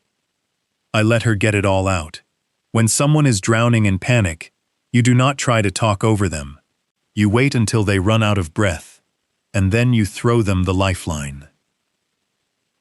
Marlene stood quietly near the fireplace, her arms crossed, maintaining that impenetrable calm she had honed over years of prosecuting violent criminals. She did not coddle Adeline this time. She just watched me, knowing it was exactly the right moment to pull the curtain back. Adeline, I said, my voice soft but carrying a weight that immediately stopped her frantic pacing. Come over here and sit down. She hesitated, her eyes darting toward the front door. Dad, there is no time to sit, she pleaded. Sit down, Adeline, Marlene said. It was not a request. It was the tone of a woman who commanded federal courtrooms. Adeline blinked, surprised by her mother's sudden authority, and slowly sank onto the edge of the sofa. I walked over to the large oak bookcase built into the far wall of our living room. It held decades of classic novels, photo albums, and dusty encyclopedias. I reached behind a thick, leather-bound volume of historical biographies and pressed a hidden latch. With a soft mechanical click, a section of the shelving slid forward and swung open like a heavy door. Adeline let out a small, confused gasp. Behind the false bookcase was a recessed alcove lined with matte black steel. Inside the alcove sat a wide, high-defined surveillance monitor and a complex communications terminal that looked entirely out of place in our rustic main cabin. The screen was divided into a more dozen different grids, each displaying a crystal-clear night vision feed of the deep woods, the gravel driveway, the main access road, and the perimeter gate. What is that? Adeline whispered, staring at the glowing screens. Are those cameras on our property? I did not answer her immediately. I reached into the alcove and opened a small reinforced lockbox resting on the shelf below the monitor. I reached inside and felt the heavy, familiar weight of solid silver and brass. I pulled it out, holding it loosely in my right hand, and walked back over to the coffee table where my daughter was sitting. I stood in front of her for a moment, letting the silence fill the room. Then I slowly opened my hand and placed the object onto the polished wood of the coffee table. It landed with a heavy metallic thud. It was a solid silver star set inside a brass circle, deeply engraved with the seal of the United States government. The words United States Marshal gleamed under the soft light of the living room lamps. Adeline stared at this badge. She looked at the silver star, then up at the surveillance monitors displaying our property, then back down at the badge. Her brain was struggling to reconcile the fragile, retired old man she had known her entire life, with the federal insignia resting on the table. "Dad," she stammered, her voice barely a whisper. "What is this? Where did you get this? Where did you—" I pulled up a chair and sat directly across from her. I leaned forward, resting my elbows on my knees. "I earned it," I told her, keeping my voice incredibly steady. "I spent 30 years earning it. I know you thought I worked a quiet administrative job for the government. I know you thought I pushed paper in a dull office building until I got too old and retired to this cabin. But that was a story we told you to keep you safe, so you could have a normal life." She shook her head slowly, trying to process the magnitude of the lie. "You were a police officer?" she asked. "No," Marlene answered, stepping forward and placing a hand on my shoulder. "Your father was not a police officer, Adeline. Local police officers hand out speeding tickets and respond to domestic disputes. Your father was a federal fugitive investigator." I looked at my daughter, letting her see past the flannel shirt and the gray hair. "Damon thinks he is coming here to terrorize a helpless family," I explained. "He thinks he is a powerful man because he launders money for a syndicate and bought a local judge. But Damon is nothing but an amateur playing a very dangerous game. He told you no cops because he thinks he can control this environment. He has no idea that I already planted a federal tracking bug on him at the grocery store. He has no idea I froze all his offshore accounts this afternoon." Adeline gasped, covering her mouth with her hands. "You froze his accounts?" she choked out. "That is why he is so angry. That is why he is coming." "He is coming because he is a cornered rat," I said flatly. "He is terrified of the men he works for, and he thinks killing you is the only way to cover his tracks. He thinks he is the predator tonight. But I have spent 3 decades tracking down the most violent men on this planet. Men who ran cartels, men who disappeared into jungles, men who thought they were entirely untouchable. I brought every single one of them in." I pointed to the glowing surveillance monitor behind me. "Those cameras are military, sweetheart. They cover every square inch of this property. I have sensors buried in the driveway that will tell me exactly how much a vehicle weighs when it pulls through the gate. Damon is driving up here completely blind. He is walking into a fortified federal perimeter that I designed myself." Adeline stared at the monitors, watching the silent green feeds of the dark woods. The frantic terror that had been consuming her slowly began to recede, replaced by a profound, staggering shock. The man she had been terrified of, the man who had controlled her life, ruined her finances, and threatened to burn her house down, was walking into a trap set by an apex predator. "Are you going to shoot him?" she asked, her voice trembling, but strangely calm. I let out a slow breath. "I am not going to have to shoot him," I told her. "I am going to let him breach the property. I am going to let him walk right up to this porch and make his threats. He is going to break federal laws on camera, proving his intent to commit murder. And then we are going to drop a cage on him so heavy he will never see the outside of a prison wall for the rest of his miserable life." I stood up and picked the heavy silver badge off the coffee table. I slipped it into my pocket, feeling the familiar weight settle against my hip. I looked down at my daughter, seeing the realization finally taking hold in her eyes. She was no longer a victim, waiting to be rescued. She was standing behind a shield she never knew existed. Do not pack your bags, Adeline, I said, my voice echoing with absolute finality. We are not running from Damon Whitcomb. We are going to finish him. Hollis walked out of the living room, heading down the hallway to make his call to the task force commander.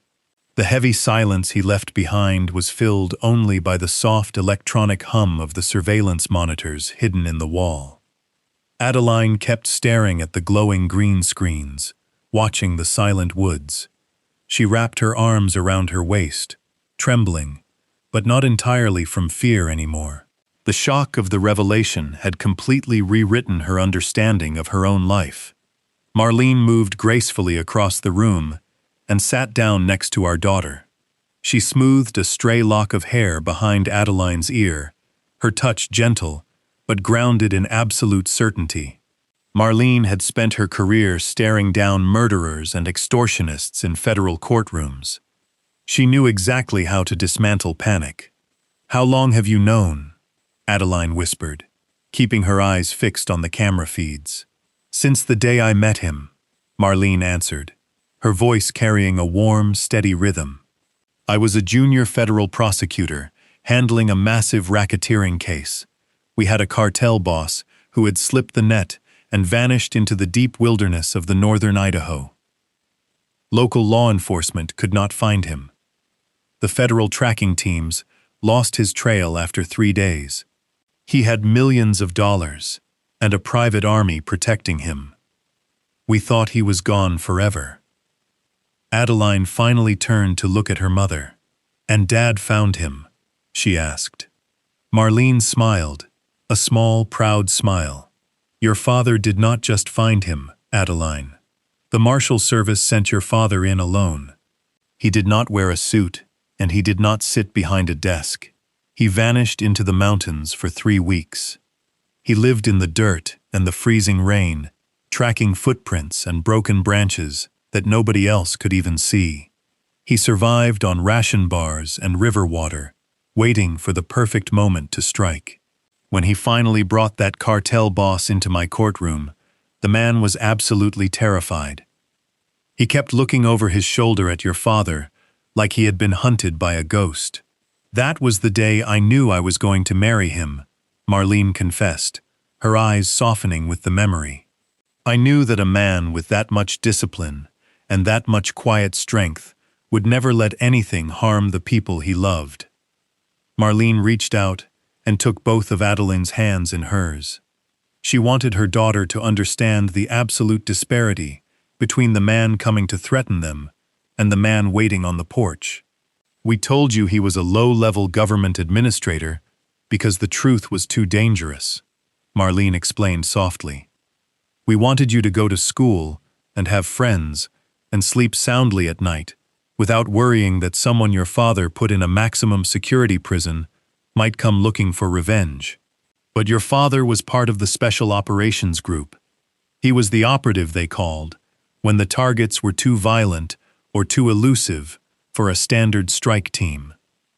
Adeline listened, her breathing slowing down as the reality of her father's past began to replace her lingering terror of Damon Whitcomb. "He hunted men who thought they were gods," Marlene continued, keeping her tone perfectly even. "He tracked human traffickers through the blistering heat of the Chihuahuan Desert. He hunted domestic terrorists hiding in the deep mountains of Wyoming, waiting them out until the brutal winter broke their spirit. He pulled fugitive arms dealers out of fortified compounds in the Sierras. These were men who commanded private militias and controlled endless rivers of dirty money. They possessed heavy artillery and absolute ruthlessness. They all thought they were completely untouchable. They all believed their wealth and their violence made them invincible. And every single one of them learned they were wrong the second your father stepped out of the tree sign and put them in irons." Marlene paused, letting the weight of those words settle deep into Adeline's mind. She needed her daughter to completely discard the illusion of power Damon had held over her. "Damon Whitcomb is not a cartel boss," Marlene said, her voice hardening with quiet disdain. "Damon is a spoiled, arrogant boy, wearing a very expensive suit. He is playing with syndicate money because he wants to feel important, but he does not know the first thing about real survival. He relies on screaming and throwing lawsuits around because he has no actual strength. He operates entirely on intimidation. He thinks because he can frighten a civilian, he is a dangerous man. Adeline looked back at the monitors, watching the long, dark stretch of our gravel driveway. He said he was bringing people with him, she murmured, the last remnants of her fear trying to surface. He said, "No cops, or we are all dead." Marlene let out a soft, dismissive laugh. It was a sound completely devoid of anxiety. "Let him bring his people," she said smoothly. "Whoever Damon hired tonight are just street-level thugs looking for a quick payday. They are expecting to kick down a door and terrorize an old couple.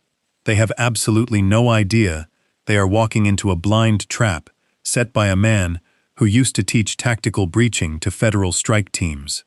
Your father operates on patience," Marlene told her, gently squeezing her hands. "Men like Damon make mistakes because their egos cannot handle losing control. They act purely on emotion and arrogance. They rush in blind, making loud threats and leaving massive digital footprints. Your father does not make threats. He never raises his voice, and he never shows his hand. He just waits. He observes the terrain. He calculates the variables, and he lets the target walk willingly into a cage they can never escape from. He has spent the last 48 hours quietly removing every single piece of armor Damon Whitcomb thought he possessed." Marlene let go of Adeline's hands and gestured toward the glowing surveillance feeds, illuminating the dark alcove. "Look at those screens, Adeline. Your father built this network himself. Every camera, every motion sensor, every reinforced lock on this property was designed to repel an organized assault. We did not retire to the woods to hide. We retired here because your father likes having the tactical high ground. Damon thinks he is driving up here to execute us in the dark, but he is actually driving into a highly coordinated federal kill box." Adeline took a deep breath. The trembling in her shoulders finally ceased. The pale, terrified victim Damon had cornered in the grocery store was entirely gone. She sat up straighter, resting her back against the sofa cushions. The stories of cartel bosses and deep wilderness manhunts had done exactly what Marlene intended. They had utterly and completely minimized Damon Whitcomb. "He is going to prison, is he not?" Adeline asked, her voice finally steady and clear. Marlene smiled again, her eyes reflecting the cold, unwavering justice she had served for decades. "He is going to a federal penitentiary," Marlene confirmed. "He is going to lose his money, his freedom, and his mind. And he is going to spend the rest of his pathetic life knowing that the frail old man he shoved to the floor was the architect of his absolute destruction. Now, take a deep breath, sweetheart. Your father is finishing his phone call, and then we have to get ready for our guests."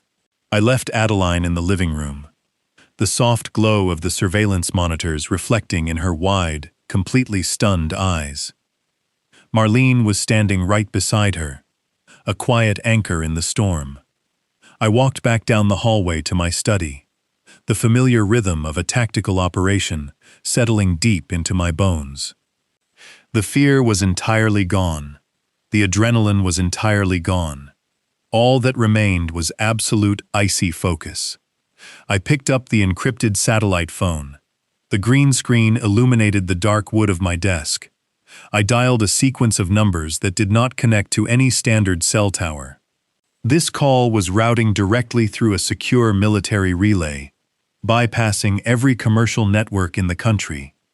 It rang exactly once before a sharp, gruff voice answered. The voice belonged to Gideon Sharp, currently the Deputy Director of Operations for the United States Marshal Service. 30 years ago, Gideon was my tactical commander on the cartel task force. We had spent years together in the dirt, hunting men who thought they owned the world. We had bled together. We had frozen together. And we had dragged monsters out of the jungle together. Hollis, Gideon said, his voice dropping the professional edge instantly.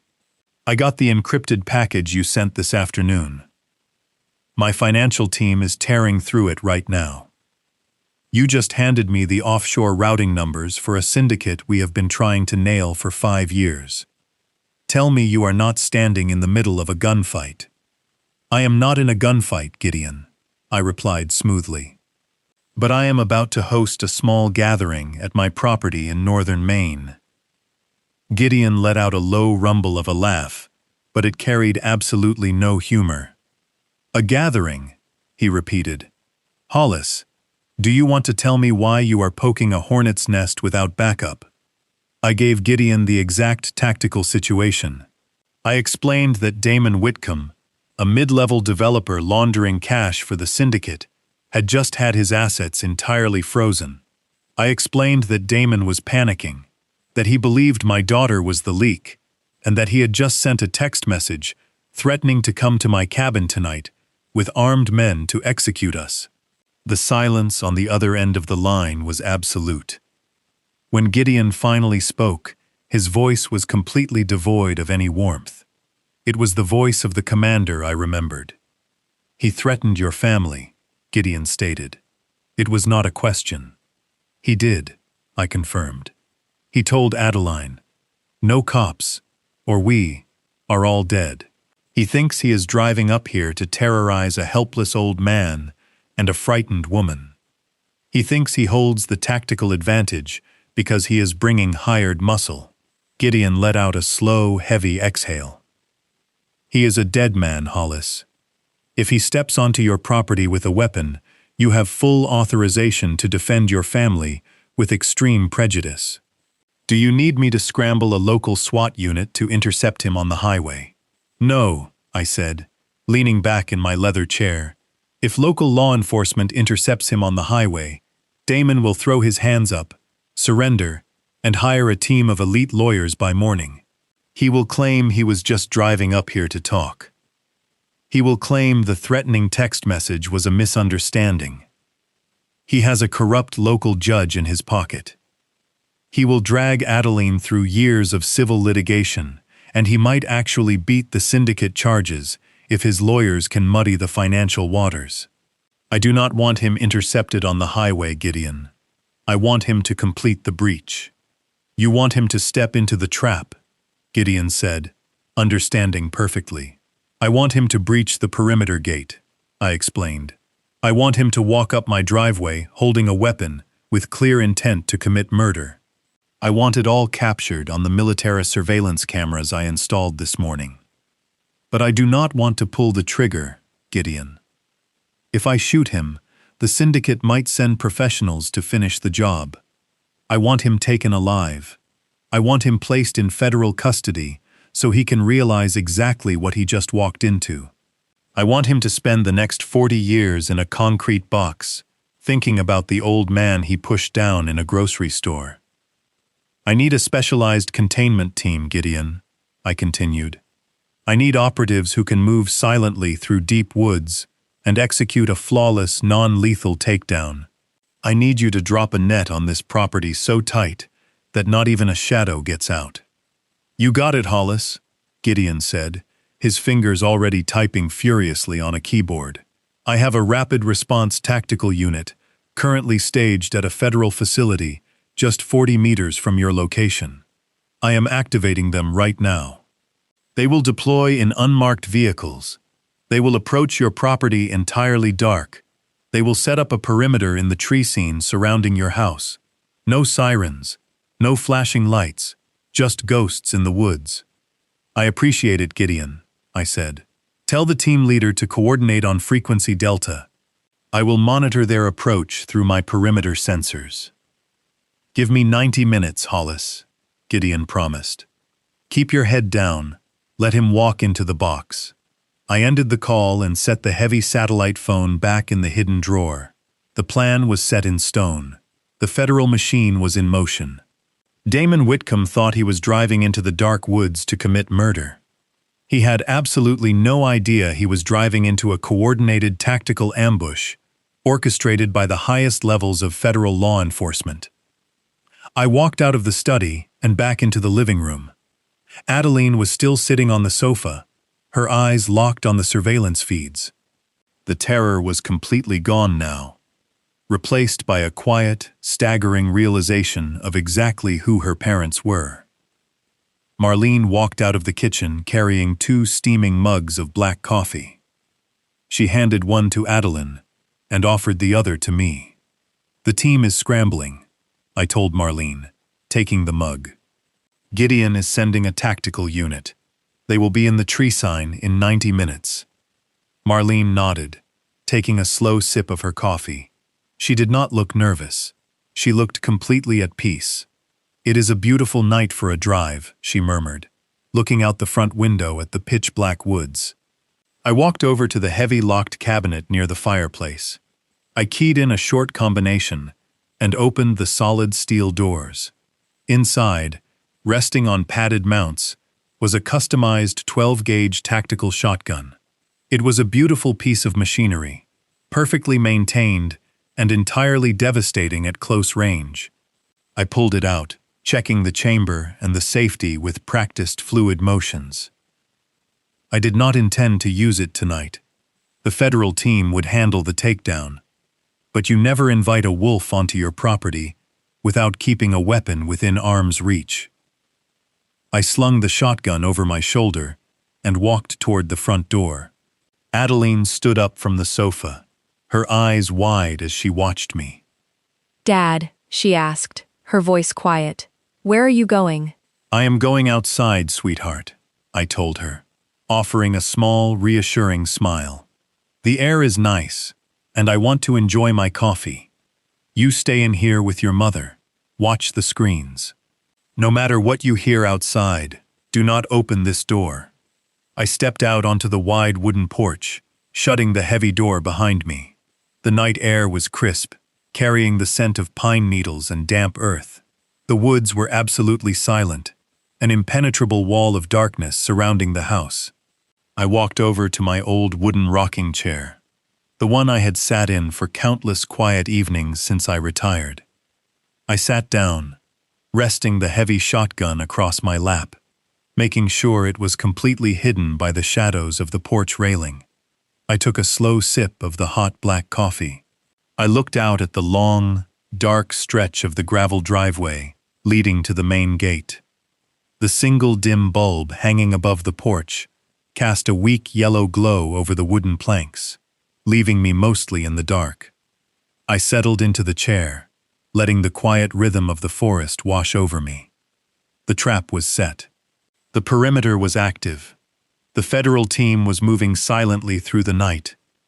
Damon Whitcomb was on his way, a desperate, arrogant man, rushing blindly toward his own absolute destruction. I took another sip of coffee, resting my hand lightly against the cool steel of the shotgun. Now all I had to do was wait. The heavy iron gate at the entrance of our property was designed to withstand a significant impact, but I had intentionally left the primary electronic lock disengaged. I wanted Damon to feel the resistance of the heavy chain, but I also wanted him to believe he was forcing his way through. At exactly 2:14 in the morning, the silent alarms on my perimeter sensors flashed a sequence of rapid red alerts across the hidden monitor in the living room. I was sitting in my old wooden rocking chair on the front porch, the heavy customized tactical shotgun resting invisible in the shadows across my lap. A single dim yellow bulb illuminated the wooden planks directly around me, leaving the rest of the porch and the long, sweeping gravel driveway completely submerged in the pitch black of the northern Maine night. The low, aggressive growl of a heavy engine cut through the quiet rustle of the pine trees. The black SUV did not stop to evaluate the gate. It accelerated violently, the heavy steel push bar on the front bumper slamming into the iron gates with a deafening metallic crash that echoed for miles. The chain snapped, the gates swung violently inward, and the SUV tore up the long gravel driveway, kicking up a massive cloud of dust and small stones. They did not park discreetly near the tree line. Damon was operating on pure adrenaline and unfiltered panic. He slammed the brakes, skidding the heavy vehicle to a halt just 50 feet from the front porch. The engine remained idling, a low, menacing rumble in the dark. The heavy doors of the SUV swung open simultaneously. 3 figures stepped out into the weak glow of the headlights. Damon Whitcomb emerged from the driver's side. He was no longer wearing his immaculate custom-tailored suit. He wore a dark, heavy jacket, and his face was twisted into a grotesque mask of absolute desperation. He was clutching a solid steel crowbar in his right hand, his knuckles white with the force of his grip. He was breathing heavily, his chest heaving, as if he had just run a marathon. He looked completely unhinged, a man who had realized his entire life was evaporating, and who had decided that extreme violence was his only remaining option. 2 men stepped out of the passenger side and the back seat. I evaluated them in a fraction of a second. They were not local thugs hired from a bar. They moved with a rigid, practiced discipline, checking their sightlines and keeping their hand close to their waistbands. They were syndicate muscles, sent to ensure Damon cleaned up his mess before the deadline. I saw the unmistakable dull gleam of heavy-caliber semi-automatic pistols tucked into their belts. Damon did not wait for them to secure the area. He began marching up the gravel driveway, his boots crunching loudly against the stones. He was staring directly at the front door of the cabin, expecting it to be locked, expecting to have to smash his way inside to find a weeping woman and a fragile old man hiding in the dark. He did not even notice me sitting in the shadows of the rocking chair until he was halfway up the driveway. I took a slow, deliberate sip from my ceramic coffee mug. The soft clink of the mug against the wooden armrest cut sharply through the heavy idling of the SUV engine. Damon stopped dead in his tracks. He squinted into the dim yellow light, trying to make sense of what he was seeing. The 2 syndicate enforcers immediately fanned out, moving silently to flank him, their hands hovering inches from their weapons. They were professionals, but they were also confused. When you expect a chaotic, desperate breach, finding your target sitting calmly on a porch drinking coffee tends to disrupt your tactical momentum. "Well, Damon," I said, my voice low, smooth, and completely devoid of fear. "I have to admit, you are exactly on time, but I am afraid you are making a terrible mess of my driveway." Damon stared at me, his chest heaving. He gripped the steel crowbar tighter, raising it slightly. The arrogance that had defined him in the lobby of his apartment building was gone, replaced by a feral, unpredictable panic. "Where is she?" he screamed, his voice cracking with desperation. "Where is Adeline? Bring her out here right now, old man." He took another aggressive step forward, the crowbar raised higher. He expected me to flinch. He expected me to stand up and beg for my daughter's life, just like I had begged for her in the grocery store aisle. I did not move. I just took another slow sip of my coffee, keeping my eyes locked dead center on his. "She is inside," I replied, my tone perfectly conversational. "But she is not coming out, Damon, and you are certainly not going in. So why do we not have a quiet conversation out here on the porch? Before you make a mistake you cannot undo." "You think this is a game?" Damon roared, his face turning purple with rage. He pointed the heavy steel crowbar directly at my chest. "You think you can freeze my accounts and hide her in the woods? I will beat you to death on this porch, and then I will drag her out of that house myself." He took 2 more rapid steps toward the porch, entirely consumed by his own violent intent. The 2 armed enforcers behind him moved closer, closing the distance to support the breach. They thought they had me completely surrounded. They thought they held the absolute tactical advantage. They had absolutely no idea that every single step they took up my gravel driveway had been tracked, verified, and locked into the sights of federal snipers hiding in the tree tine just 50 yards away. The breach was complete. The targets were in the box. Now it was time to close the door. Damon Whitcomb stopped at the bottom of the porch steps, his chest heaving, his knuckles white around the heavy steel crowbar. The two syndicate enforcers flanked him, their hand resting on the grips of the weapons tucked into their belts. They were trying to look imposing, trying to project lethal intent into the darkness. But I could see the slight hesitation in their posture. They were professionals, and professionals do not like variables they cannot calculate. Finding an old man sitting alone in the dark drinking coffee was a variable that made them incredibly nervous. Damon, however, was operating on pure, unfiltered adrenaline and raw terror. He did not see a variable. He saw the fragile old man from the grocery store aisle. "Where is she?" Damon roared, his voice cracking slightly, pointing the crowbar directly at my chest. "I am not playing games with you, old man. You bring Adeline out here right now, or I swear to God, I will drag you off this porch, beat you to death, and burn this cabin to the ground with your wife inside." I did not flinch. I did not move the shotgun, resting hidden in the shadows across my lap. I just took another slow, deliberate sip from my ceramic mug, letting the silence stretch out, forcing him to endure the absolute lack of panic in my demeanor. "You are making a lot of noise, Damon," I said, my voice low, smooth, and completely devoid of fear. It carried clearly across the quiet porch, cutting through his heavy breathing. "But noise does not solve your problems. It just tells the wolves exactly where you are hiding." Damon took a step up onto the first wooden stair, raising the crowbar higher. The arrogance that had defined him in his luxury apartment lobby flared back to life, a desperate attempt to regain control of the narrative. "You think you are smart," he snarled, taking another step. "You think you can freeze my accounts and hide her up here in the woods.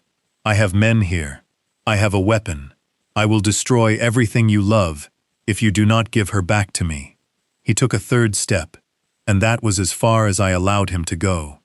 "You owe exactly $5,240,000 to the syndicate operating out of Malta," I stated, my voice perfectly even. The first words hung in the crisp night air like physical blows. Damon froze instantly.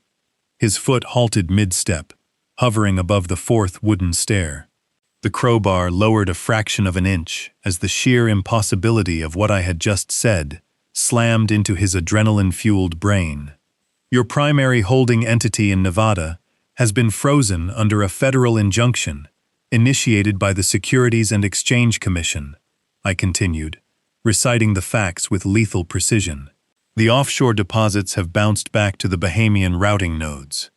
Your syndicate handlers have given you until exactly midnight to recover the capital." Damon stared at me, his mouth opening and closing silently.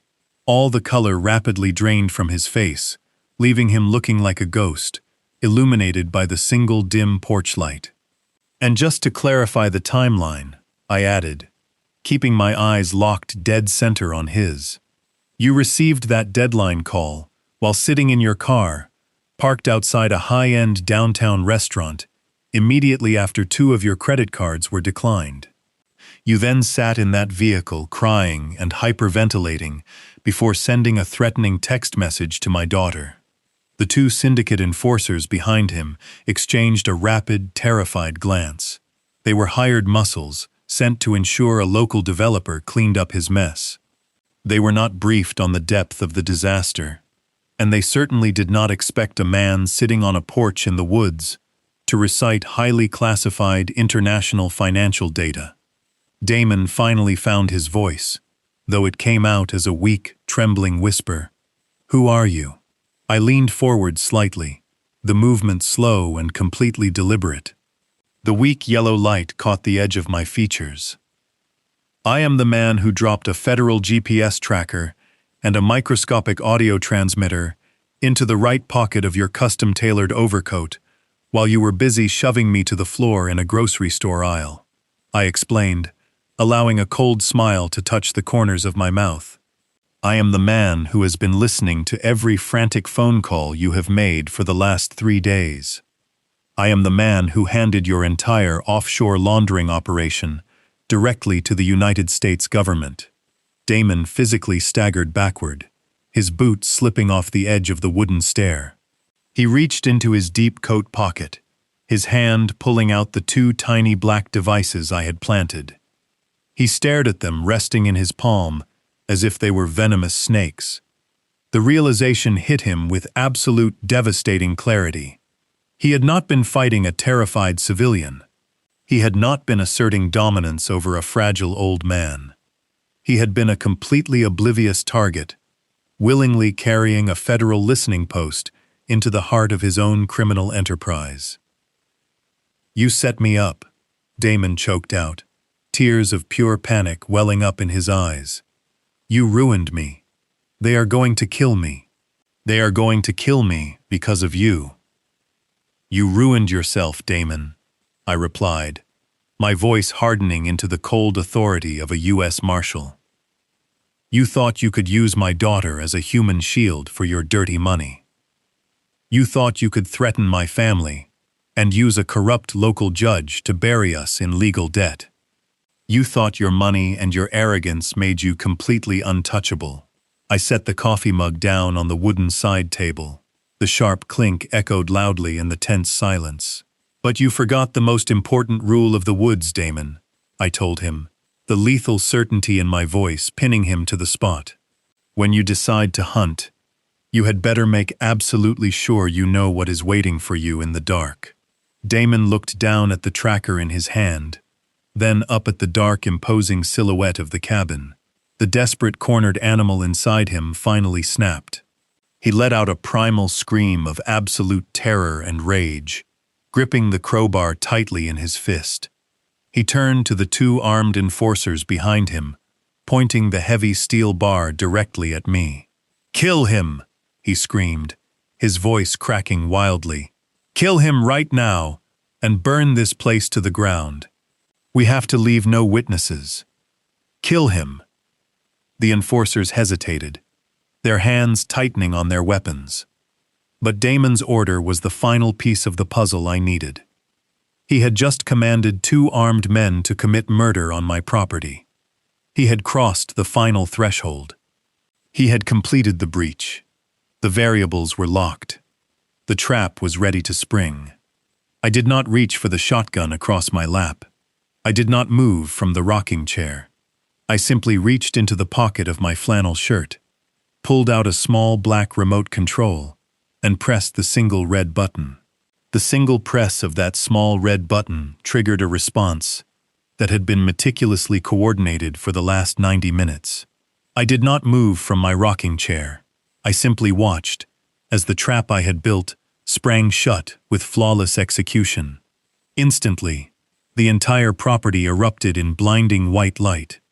High-intensity tactical floodlights concealed high in the canopy of the pine trees and along the roofline of the cabin flared to life all at once. The pitch-black night was utterly obliterated. The gravel driveway, the front lawn, and the heavy iron gates were bathed in a harsh, glaring illumination that rivaled the midday sun. The sudden and extreme shift in light was physically disorienting. Damon shrieked, throwing his hands over his face and dropping the heavy steel crowbar. It clattered loudly against the wooden stairs. The 2 syndicate enforcers immediately squeezed their eyes shut, raising their arms to shield their vision from the blinding glare. Their hands flinched away from the weapons tucked into their waistbands. They were temporarily blinded and effectively neutralized without a single shot being fired. As their eyes desperately tried to adjust to the blinding glare, a new tactical element entered the battlefield. Piercing through the wall of white light came dozens of bright crimson dots. The laser sights cut through the dusty air, swirling around the idling SUV. They danced across the gravel before settling with lethal precision onto their designated targets. 4 solid red dots centered perfectly on the chest of the enforcer on the left. 4 more locked onto the forehead and torso of the enforcer on the right. And a dozen bright red lasers converged directly over Damon Whitcomb's frantically beating heart. From the treeline surrounding the driveway, shadows began to detach themselves from the woods. They moved with absolute terrifying silence. Heavily armored tactical operators, wearing dark combat gear, stepped into the light. Their rifles were raised and locked steady. Behind them walked men and women in windbreakers, bearing the bold yellow letters of the FBI and the United States Marshal Service. The perimeter had completely collapsed inward, sealing the driveway and sealing any hope of escape. Gideon Sharp stepped out from behind the black SUV. He walked with the slow, confident stride of a man who held the absolute authority of the federal government. He held a radio to his mouth, but he did not need to shout. His voice was amplified through a megaphone, cutting through the quiet night air. "Federal agents," Gideon announced, his voice booming across the property. "Drop your weapons and get on the ground right now." The 2 syndicate enforcers were seasoned criminals. They knew the difference between a local police standoff and a heavily coordinated federal killbox. They knew that if they even twitched toward their waistbands, the snipers hidden in the trees would end their lives before their fingers grazed the metal of their guns. The enforcers did not hesitate. They slowly raised their hands in the air, kicked their weapons away across the gravel, and dropped to their knees before flattening themselves completely onto the dirt. Federal operators moved in swiftly, placing cold, heavy iron cuffs on their wrists and dragging them away from the vehicles. Damon Whitcomb was left standing entirely alone at the bottom of the porch stairs. The overwhelming reality of his situation crashed down upon him. He lowered his hands from his face, blinking against the harsh light. He looked at his hired muscle lying neutralized and handcuffed on the ground. He looked at the dozens of armored federal agents surrounding him with weapons raised. He looked down at the cluster of red laser sights burning into his designer jacket. His arrogance did not just break, it evaporated. The wealthy, untouchable real estate developer who had terrorized my daughter was completely gone.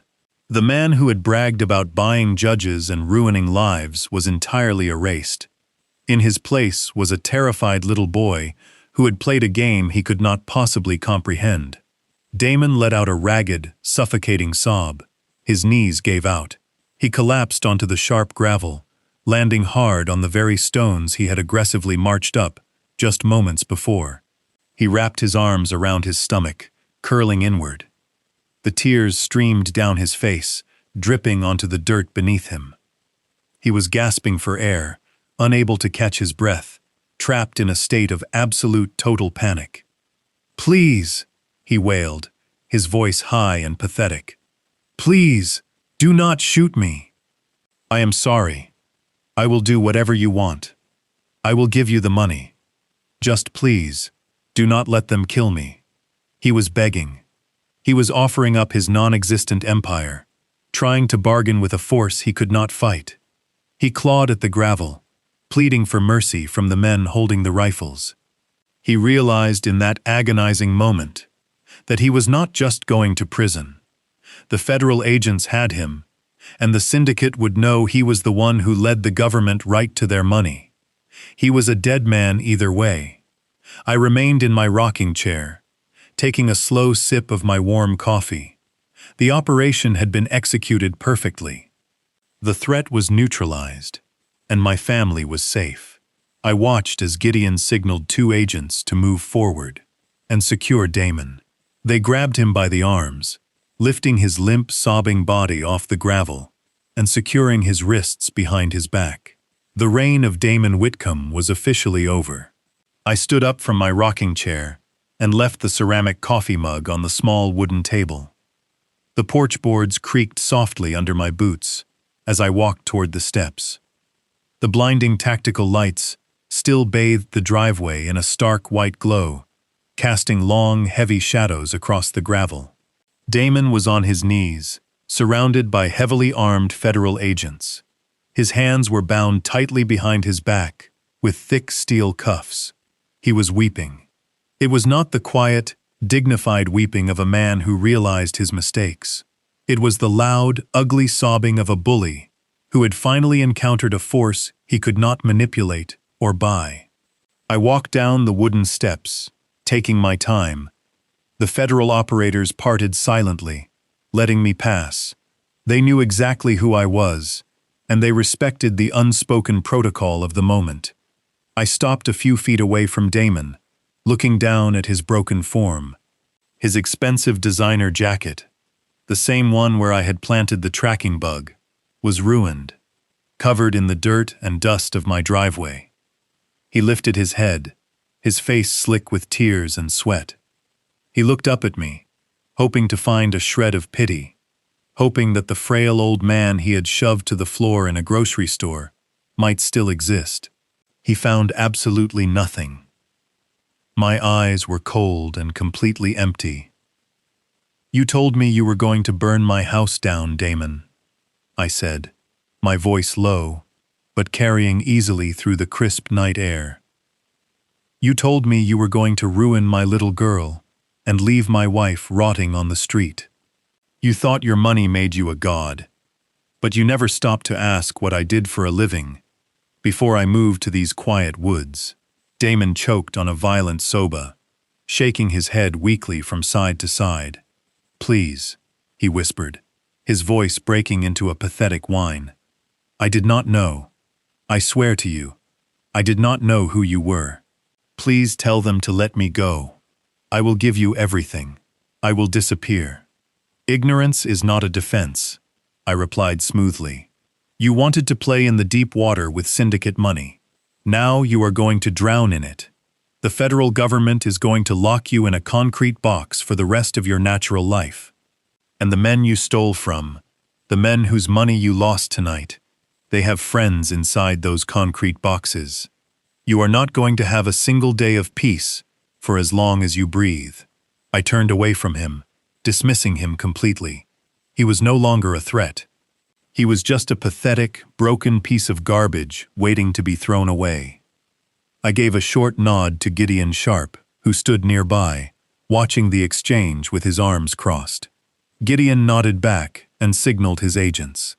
They hauled Damon to his feet, dragging his limp, sobbing body toward a waiting armored transport vehicle.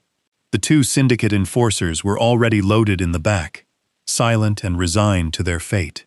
Gideon walked over to me and extended his hand.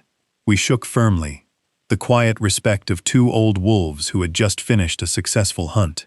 "We will take it from here, Hollis," Gideon said, his voice low and steady. "My financial teams are already tearing down his shell companies. We have enough evidence to put him away for 50 years, and enough offshore data to dismantle the entire syndicate pipeline. You did good work today. Go back inside and take care of your family." Within 10 minutes, the tactical floodlights powered down. The heavy, unmarked vehicles rolled silently down my long gravel driveway, disappearing into the dark. The perimeter dissolved as quietly as it had formed. The woods returned to their natural, peaceful state, filled only by the gentle rustle of the pine trees in the night wind. I turned around and walked back up the porch steps. The heavy front door of the cabin opened. Adeline stepped out onto the porch, followed closely by Marlene. My daughter looked out at the empty driveway where Damon had been crying in the dirt just moments before. And then she looked at me.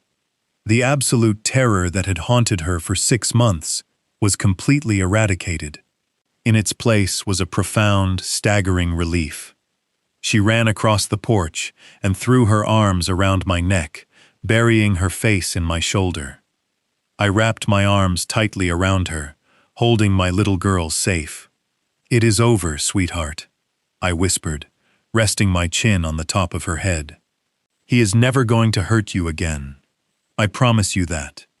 Marlene walked over and wrapped her arms around both of us, resting her head against my back.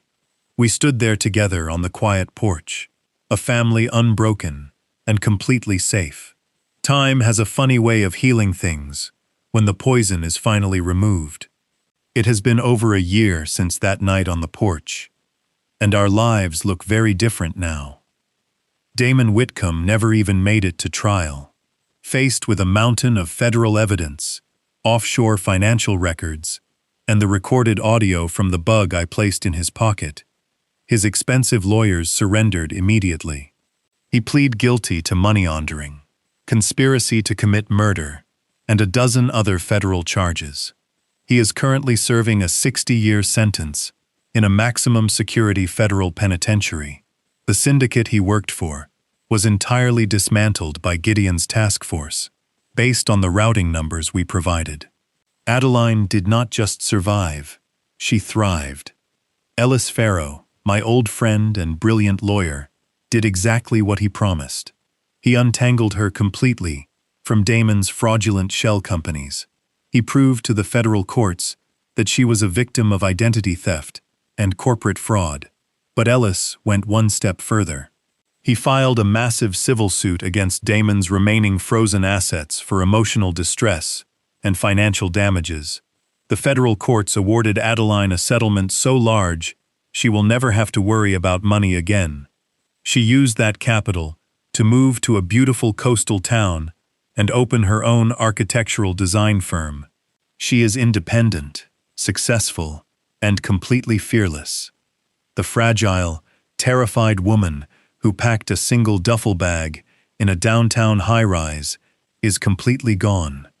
She knows exactly what she is worth, and she knows she has a family that will move heaven and earth to protect her. She visits us every month, and her smile is brighter than I have ever seen it. As for Marlene and me, we are still living out here in the quiet woods of northern Maine. The broken living room window was replaced the very next day. The invisible perimeter cameras are still active, hidden deep in the hollows of the oak trees. Old habits die hard. Some mornings, I sit out on this wooden porch with a hot cup of black coffee, watching the sun slowly rise over the tall pines. I listen to the birds singing and the wind moving through the branches. It is a peaceful, quiet life, and I intend to keep it that way. I spent 30 years hunting the worst monsters on this earth, and I earned this retirement. But if there is one thing this entire ordeal taught me, it is that a father's protective instinct never truly retires. If you threaten my family, I do not care how much money you have, or how untouchable you think you are. You will find out exactly what happens when you wake up the wrong man. The greatest lesson to take away from this story is that true strength never needs to shout. Arrogance and wealth might create an illusion of power, but they are fragile shields against quiet, calculated discipline. Damon believed he could bully his way through life because he only understood intimidation. He mistook patience for weakness and silence for fear. But real protectors do not panic when threatened.